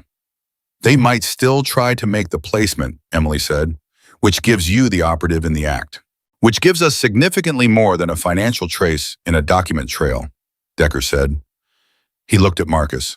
How quickly can your contact have someone at that SUV location without making it obvious? I can make the call, Marcus said. 20 minutes, maybe. Make it. At 6:38, Marcus's call to Diane Coulter connected. Emily watched Marcus's face while he talked the short, precise sentences of a man making a case for something, the pause while the other end responded the nod. He handed the phone across the table to Emily. She took it. Ms. Coulter, she said. The voice on the other end was awake and alert in the way of someone who had trained herself to be awake and alert at any hour because the story didn't wait for business hours. You're Emily Carter, Diane Coulter said. Yes. Marcus tells me you have direct personal knowledge of Raymond Birch's operation, and you're willing to go on record. Yes. Why now? Why tonight? Emily thought about the answer, the real one. Because tonight is when it matters, she said, and because I'm done letting him decide when I'm visible. A pause. I have documentation, Diane Coulter said. If what you're telling me matches what I've been trying to confirm for 8 months, this is a significant story. You've been investigating him, Emily said. I've been trying to, Diane said. I hit walls, several of them. A pause. The kind of walls that go up when someone has connections inside the systems you're trying to go through. He's good at walls, Emily said. Tell me about him, Diane said. Tell me everything. Start from the beginning. Emily looked at the room around her. Decker at the window. Harlan at the table, Marcus. With his hands quiet for the first time all night, Patricia Voss sitting straight in her chair with the portfolio in her lap. Reed by the door with the steadiness of a man on watch. She looked at 14 pages of a legal pad in her own handwriting. She looked at her steady hands. He came into my life when I was 9, Emily said. And it took me 11 years to understand what I was looking at. Here's what I know. She talked for 40 minutes. She told Diane Coulter everything. She told her about the shells and the dinners and Gary Whelan and the Foss campaign and Meridian Capital Partners and the contractor 6 weeks ago and the man in the clean jacket and the tracking device in the lot and the raid that had been authorized through a lieutenant who'd received $47,000 from a shell company. She told her about November and the bus station and the man who'd bought her a ticket. She told her about 8 months of invisibility and the one night she'd chosen not to be. Diane Coulter asked precise questions at precise moments, not interrupting the flow, but steering it with the deft accuracy of someone who knew how to build a story and understood which pieces were load-bearing. When Emily finished, there was a brief silence. I need to verify independently before I publish anything, Diane said, but I want you to know what you've described is consistent with information I've had, but been unable to source for 8 months. You just sourced it. Emily said nothing. Are you safe right now? Diane asked. I'm in the building, Emily said. Yes. Stay there, Diane said. I'm going to make some calls. I'll come to you. The call ended. Emily put the phone on the table. The room was quiet. Then Decker's phone buzzed. He looked at it. His expression changed in a way she hadn't seen before, not alarm, but the sharp focus of someone receiving information that closes a loop. The SUV, he said. Marcus's contact got eyes on it. He looked up. The plates are registered to a vehicle owned by Birch Integrated Solutions. The room absorbed it. He sent his own car, Harlan said. Not a question, a recognition. He sent his own car, Decker confirmed, which is either arrogance or panic. Both, Emily said. He's arrogant when he panics. He stops being careful. She felt something shift in her chest, not relief, not victory, but the specific recognition of a pattern completing. He thought he was still controlling this. He still thinks he can watch the situation from a distance and decide when to move. She paused. He doesn't know how much we have. He's about to find out, Marcus said. Decker looked at Emily. He looked at her with the straightforward, undecorated directness that was his consistent register, the quality of a man who said what he meant without flourish. What you did tonight, he said, walking into this building, everything after that. He paused. I've been in this club for 22 years. I have seen a lot of situations and I have dealt with a lot of people. What you did tonight is one of the bravest things I personally witnessed. She didn't know what to do with that. She truly didn't. She had received so little of it in her life that she had no practice response, no comfortable way to hold it. I was scared the whole time, she said. I know, Decker said. That's what made it brave. She looked at the window. The sky beyond it was not dark anymore. Not light yet, not the full morning, but the specific gray that comes between the in-between hour that belongs to neither night nor day, but has its own quality, its own particular character. She had been awake for all of it. She was still awake. And Raymond Birch's car was parked 3 buildings away, watching a building that had spent the night turning his machine into evidence. His phone was going to ring soon. The call would not be the kind he was expecting. And when it came, the walls he had built so carefully over so many years were going to start moving in the direction he had always made sure they moved for everyone else, toward him. Emily picked up her coffee. It was cold. She drank it anyway. She waited for the morning.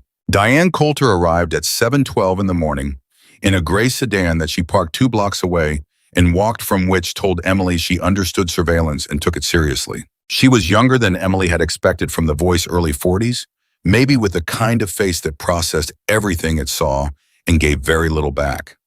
She carried a bag over one shoulder and a coffee she'd bought somewhere along the way, and she walked into the clubhouse the way she probably walked into every situation, which was with a directness that left no room for hesitation to take root. She looked at the room, she looked at the documents on the table, she looked at Patricia Voss and at the legal pad and at Emily standing by the window. "You're still here," she said to Emily. "I said I would be," Emily said. "A lot of people say they will be." Diane set her bag on the table and pulled out a recorder, a notebook, and a second phone. "Let me tell you where I am. In the last 40 minutes, I've made 6 calls. 3 of them confirmed elements of what you told me independently. One of them gave me something new." She paused. "The Foss campaign filed amended donor disclosures 3 weeks ago, a clerical amendment officially, but the amendment removed a contribution of $30,000 from a donor entity whose registered address traces back to an office building where Meridian Capital Partners also has a registered agent." Harlan looked at Marcus. "They knew the scrutiny was coming," Marcus said. "They started cleaning the campaign finance paper trail 3 weeks ago." "Which means someone tipped them," Decker said. "Or they anticipated it," Emily said. "Raymond doesn't wait for scrutiny to start cleaning. He cleans preemptively on a schedule." She looked at Diane. "He has a rotation. Every 90 days, anything that's accumulated exposure gets restructured. He called it maintenance." Diane wrote that down. "You heard him use that word." "Multiple times," Emily said, "in reference to specific financial instruments and in reference to people." She paused. "He referred to Gary Whelan once as a maintenance relationship. I didn't understand it at the time." "A maintained asset," Diane said quietly. She wrote for several seconds. Then she looked up. "I want to be honest with you about something. This story, the full version of it, with everything you've given me and what Patricia has documented, this is not a story I can run today. Not responsibly. The federal inquiry needs time to develop. If I publish before the investigation has enough traction to withstand Birch's legal response, he can move to suppress and he'll have grounds." Emily had expected this. She'd thought about it during the call. "What's the timeline?" she asked. "Days, not weeks," Diane said. "If the federal attorney moves on what your contact submitted this morning, I can have independent confirmation through official channels within 48 hours. I publish at that point and the story is bulletproof." She looked at Decker. "But between now and then, the people in this building need to be careful, because Birch will know something has shifted and he will apply pressure wherever he thinks pressure will move something." "He already has a car outside," Reed said from the door. Diane didn't look surprised. "I know, I saw it." She looked at Emily. "That car concerns me more than anything else about this situation. He's watching you specifically." "He's watching the building," Emily said. "He's watching you," Diane said again firmly. "The building is the context. You're the variable he doesn't have controlled anymore. You walked out of his plan and you walked into this room, and that is the thing he is trying to understand right now." She paused. "A man like Raymond Birch does not leave variables uncontrolled. He's going to try to move you back into a position he can manage." "How?" Decker asked. "I don't know yet," Diane said, "but it will be through a channel that looks official. That's his method. He uses systems. A welfare check from a concerned family member reported to police. A prior complaint resurfaced through administrative channels. Anything that creates an official interaction with Emily that he can then characterize." Emily felt the cold clarity of recognition again. Raymond using systems, Raymond understanding that unofficial pressure left fingerprints, but official channels looked like process. "He'd report me as a missing person," Emily said. Everyone looked at her. "He still has legal standing as a former guardian," she said. "I'm 20, so it doesn't hold, but the act of filing creates a record. It creates a timestamp that places him as a concerned family member and me as someone who disappeared under the circumstances he can characterize. And when I surface in connection with this building, the record makes it look like I came here for reasons other than what actually happened." Diane said, "Has he filed anything like that before?" "Once," Emily said. "When I left the first time, at 18, he filed a welfare concern report and then withdrew it 48 hours later when I made contact. At the time, I thought it was because he was worried about me." She stopped. "Now I think he filed it to establish a pattern in the record and withdrew it once he knew where I was." The room absorbed this. Patricia Voss said from her chair, "He built a paper trail on her before she was even useful to him." Yes, Emily said. That's exactly what he did. Diane was writing steadily. I'm going to make one more call, she said. I have a contact at the county clerk's office. If a missing person report or welfare check has been filed on you in the last 12 hours, they can tell me within the next 20 minutes. She stepped out. Decker looked at Emily. If he files something today, the signed statement in the timestamped documentation of my arrival here last night become critical, Emily said. I know. Harlan's document establishes I came to you voluntarily before any official record exists. It does, Harlan confirmed, and 4 people signed it. 5, Tully said from the doorway. He held out a hand. Harlan looked at him, then picked up the pen and added a line. Tully signed it without making anything of the gesture, and Emily looked at him and felt something that required more emotional vocabulary than she currently had available. So she simply nodded. Tully nodded back. At 7:41, Decker's ex-marshal contact called. Decker took the call in the main room with Harlan beside him and Marcus on the other end of a parallel call to his own contact, and Emily watched from the doorway as the information came through in pieces. She could only partly hear names, references to document numbers, the phrase formal. Interview requests used twice in a way that meant something was moving at the federal level faster than any of them had anticipated. When Decker came back, his face was different again. Not the compressed focus of the night, but something that had in it the first edge of something that might in another few hours become relief. They've contacted Carver, he said formally. As of 7:30 this morning, Lieutenant Carver has been asked to present himself for a voluntary interview with federal investigators regarding the authorization of a raid operation in this district. He paused. Voluntary in quotes. The kind of voluntary where your attorney calls you and tells you that not going is a worse option than going. He'll lawyer up, Marcus said. He already has, Decker said, which is fine. Lawyering up doesn't stop the inquiry, it just slows the conversation. He looked at the room. What it does do is confirm to Raymond Birch that his inside man is no longer reliable. Carver lawyering up is the signal that the authorization is publicly compromised. And Birch will know that means the raid is dead, Emily said. The raid is dead, Decker confirmed. The question now is what he does with that. The answer came at 8:03. Marcus's phone rang.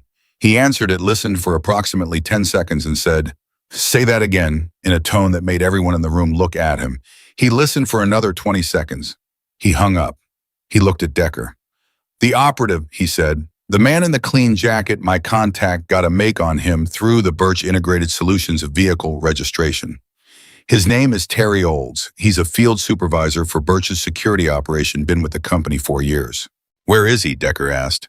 "That's the thing," Marcus said. "My contact says Olds filed a report with a different department, not Carver's, this morning at 7:50. A tip report, anonymous officially, but the routing traces back to a burner registered to a phone purchased at a store 2 blocks from Birch's office." He paused. "The tip alleges that a young woman was observed placing an object in the rear lot of this address late last night." The silence was immediate and total. Emily heard her own heartbeat. "He moved," Decker said. "He moved fast," Marcus said. Before the Carver news could reach him, he tried to get the alternate narrative into a second department. A fresh authorization through a channel that isn't compromised yet. "How long before that tip generates a response?" Harlan asked. "I don't know," Marcus said. "It depends on the department's workload and whether anyone there has a relationship with Birch." He looked at Emily. "But if a patrol unit responds to that tip and finds a young woman matching the description on the premises, we need Diane," Decker said. Emily was already moving toward the door to the main room. Diane was on her phone. She held up one finger. "Wait," and kept talking. Emily waited, standing still with the patience she had developed over years of situations where moving before the right moment was worse than not moving at all. Diane ended the call. She looked at Emily. "He filed a missing person welfare check on you," Diane said. "Filed at 7:22 this morning. I have the timestamp." She paused.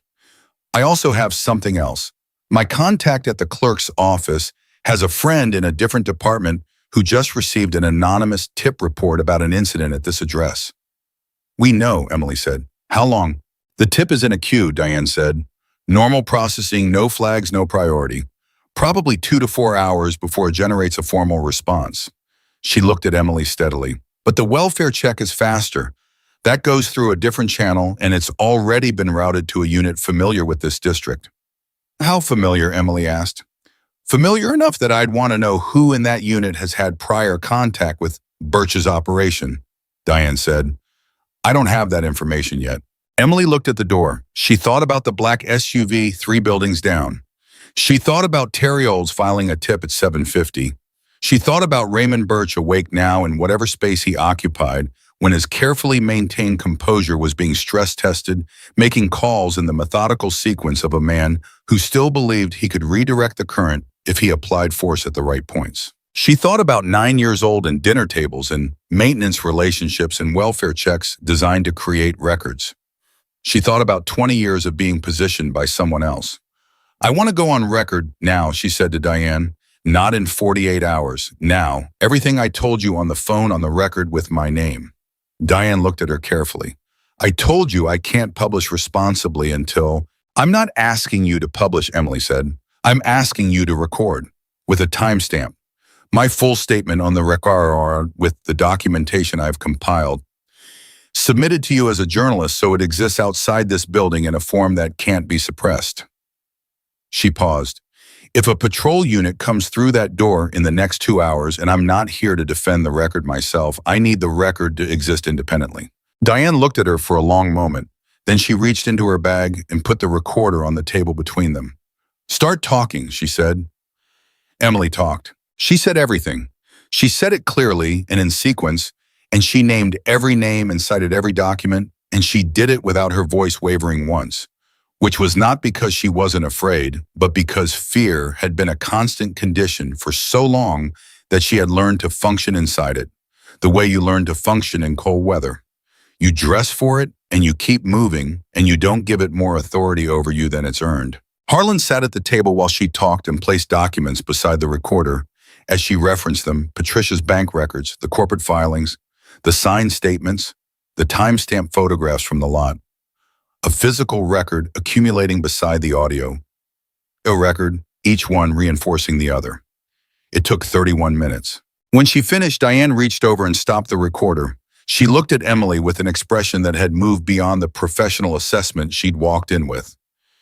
You know what this is, Diane said quietly. What? Emily said. This is the whole story, Diane said. Not just the land deal and the shells and the corrupt lieutenant.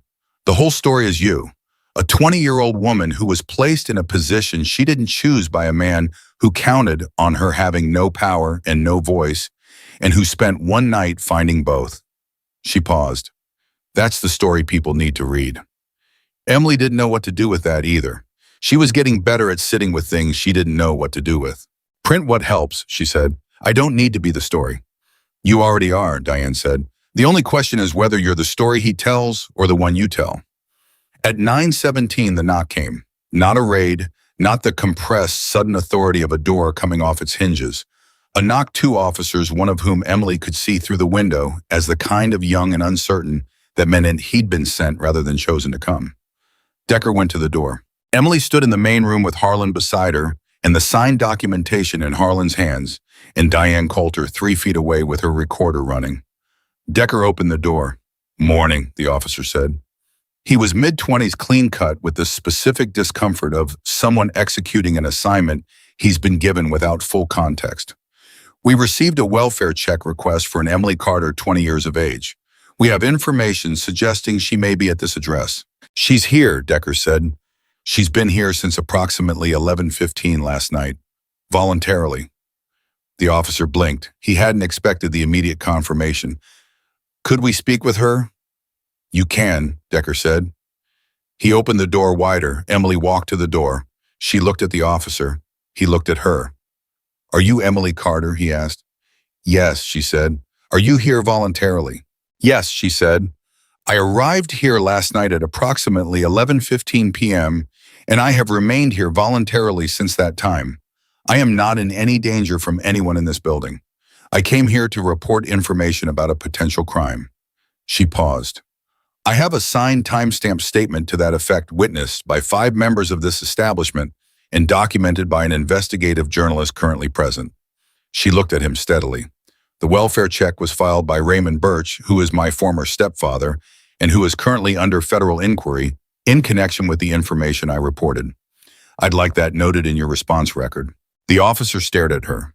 The second officer, slightly older, had moved to where he could see into the room the table, the documents, Diane Coulter, with the recorder Harlan with the papers, the organized evidence of a night's work laid out with the care of people who had known it would need to withstand exactly this kind of scrutiny. The second officer said to the first quietly, "We should call this in." "Yes," the first officer said. He looked at Emily. "Would you be willing to wait?" "I've been waiting since I was 9 years old," she said. "A few more minutes is fine." She stepped back inside. She stood next to Decker. He didn't say anything. Neither did she. They stood and they waited, and outside the two officers made their call, and the morning moved forward the way mornings do without asking permission. What happened in the following hours was not dramatic in the way that the night had been dramatic. It was the slower administrative drama of systems engaging phone calls between departments, a federal investigator arriving at 11 a.m. with credentials that made the local officers step back, a conversation in the main room between that investigator and Harlan that lasted 40 minutes and ended with the investigator asking to speak with Emily directly. She spoke with him directly. She told him what she'd told Lloyd Diane, what she'd told Decker, what she'd written on 14 pages of a legal pad.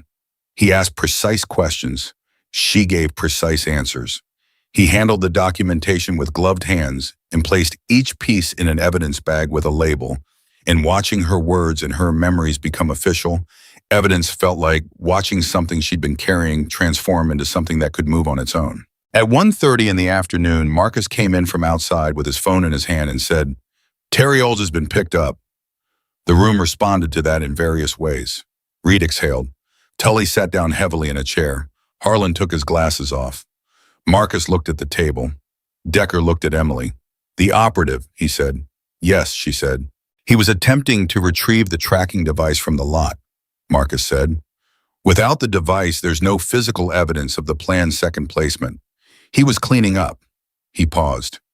He was 50 feet from the device when two federal agents who had been watching the location since 6 a.m. stopped him. "They were watching since 6, Emily said. "Since before we knew they were moving that fast," Decker said. "The contact we reached last night got things moving faster than he told us, I think, because once he saw what we had, he understood the scope of it." "Olds will talk," Harlan said. "It wasn't a hope. It was an assessment." "Olds is a field supervisor who executed someone else's plan," Marcus said. "His attorney is going to look at the federal exposure and tell him exactly what his options are." He paused. "Raymond Birch employed him for 4 years. That's 4 years of operations, communications, financial transactions. Olds knows things. He knows everything," Emily said quietly. "Raymond doesn't compartmentalize below a certain level. He trusts the people who do his field work because he vets them thoroughly and because they're compensated well and because he makes it very clear what happens to people who become problems." She paused. "What Olds needs to understand is that he's already a problem. The question is whether he's a problem Raymond manages or a problem Raymond absorbs. And if he understands the difference," Marcus said, At 3:45 in the afternoon, Diane Coulter called. Emily took the call. "The Foss campaign suspended operations," Diane said. "An hour ago, official statement says it's a strategic pause pending a review of campaign finances. Unofficial word from two sources inside the campaign is that Foss called Birch this morning and Birch told him to shut it down." She paused. "When a candidate's primary backer tells him to shut down, the candidate shuts down." "Raymond is cutting losses," Emily said. "He's cutting Foss loose," Diane said, "which is what he does with things that become liabilities. The question is whether he tries to cut himself loose from the broader situation or whether the broader situation has already closed around him too tightly." "Has it?" Emily asked. "My federal source says the inquiry is formally open as of 2 p.m. Diane said, "Meridian Capital Partners, Birch Integrated Solutions, and Gary Whalen individually are all named in the opening document. Carver's attorney has been in contact with federal investigators since this morning." A pause. "He's cooperating." The air went out of Emily slowly.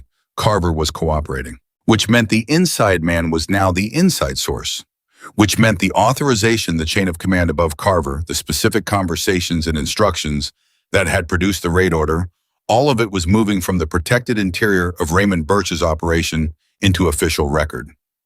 "When do you publish?" Emily asked. Tomorrow morning, Diane said. Front page online at 6 a.m. print to follow. I have everything I need to publish responsibly, and the story is what I thought it was. Another pause shorter. You're going to want to be somewhere safe tomorrow morning when it runs. Not because of physical risk, I don't think Birch operates that way, but because your phone is going to start ringing and it won't stop. Emily looked at the room around her, at the table where she'd spent a night writing things down, at the people who had listened. I think I know where I'll be, she said. She went back to the table. Decker was there. He'd been in and out all day, managing, coordinating, being the thing that held the center of the room together the way a person with that quality does, without performing it.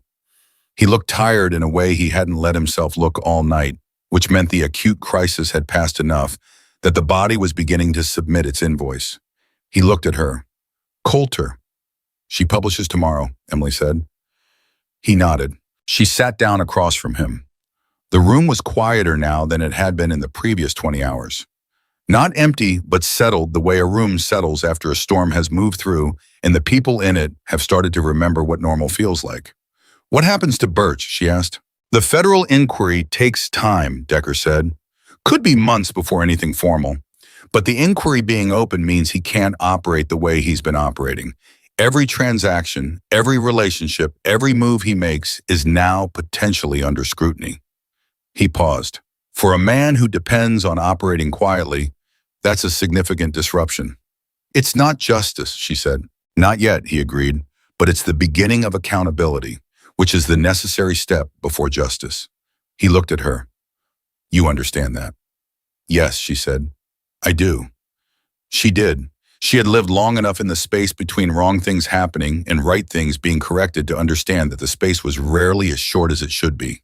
What mattered was that the direction was right, that the thing was moving toward the light instead of away from it. The direction was right. Patricia Voss left at 4:30. She stood at the door for a moment and looked at Emily and said, I should have done this 14 months ago. You did what you could do when you could do it, Emily said. That's generous, Patricia said. It's accurate, Emily said. Generous would be pretending the 8 months didn't happen. Patricia looked at her for a long moment.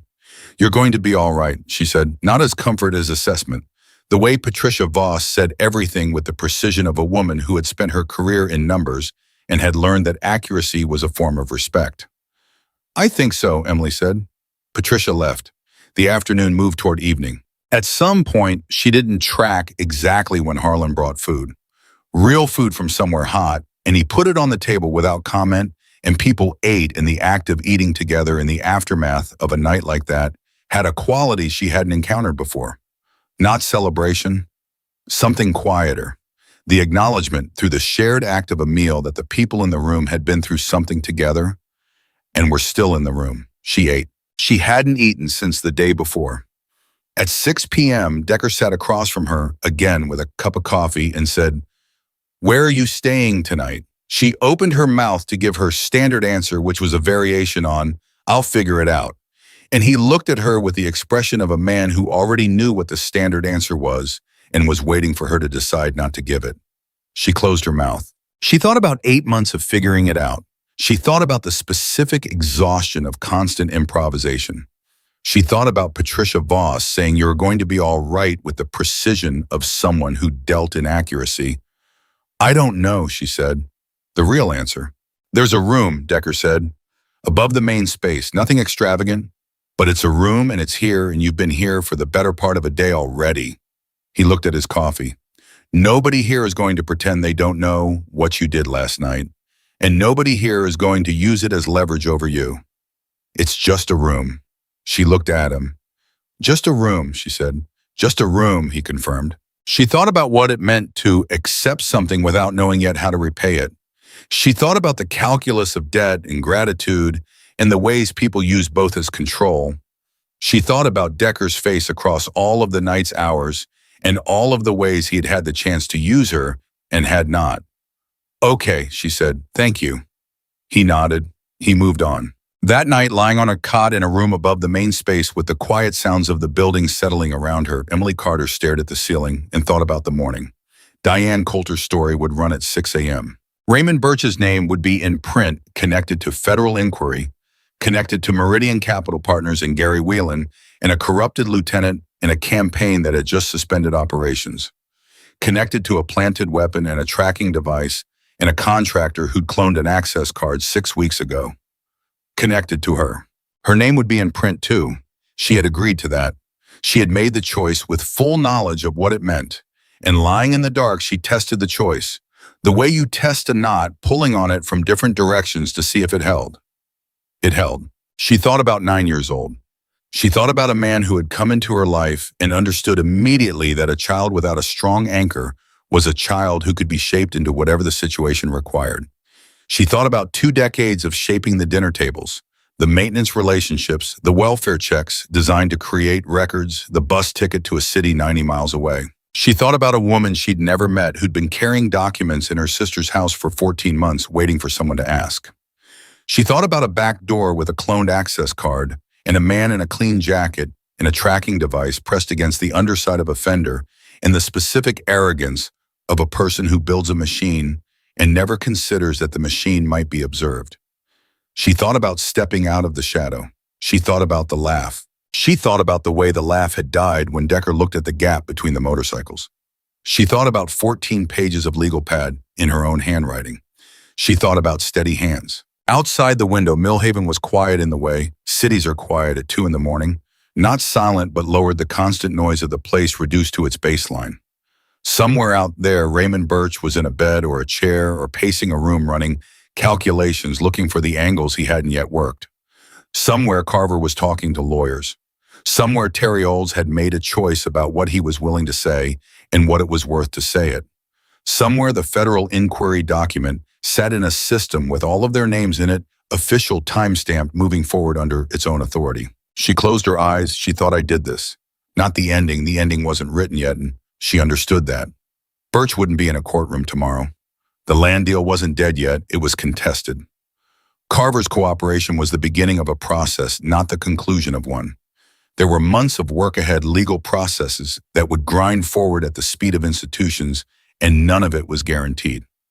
But the direction was right, and she had been the one to turn it. A 20-year-old woman with no stable housing and $41 and a jacket 2 sizes too large and a memory that retained everything it touched, she had walked out of a shadow and into a room full of strangers, and she had told the truth with steady hands, and the machine a powerful man had spent over a year building had cracked because of it. Not because she was exceptional, because she had refused to stay in the position he'd chosen for her. She slept. In the morning at 6 a.m. the story ran, and Raymond Birch, who had spent 20 years making sure the people around him didn't have voices, discovered what happens when the one person you underestimate most decides to use hers. The girl he'd placed on the board like a chess piece had looked at the board, understood the game, and flipped the table. And every piece he'd arranged so carefully, the shells, the lieutenant, the campaign, the contractor, the planted weapon, the careful architecture of a man who believed power was the same thing as permanence. Every single piece landed face up in the light where anyone could see it. That was the victory. Not the moment of confrontation, not the dramatic reversal, not the raid that never came, but the irreversible fact that the truth once spoken aloud by a person willing to stand behind it cannot be made invisible again. Emily Carter had been invisible for a long time. She was done with that now.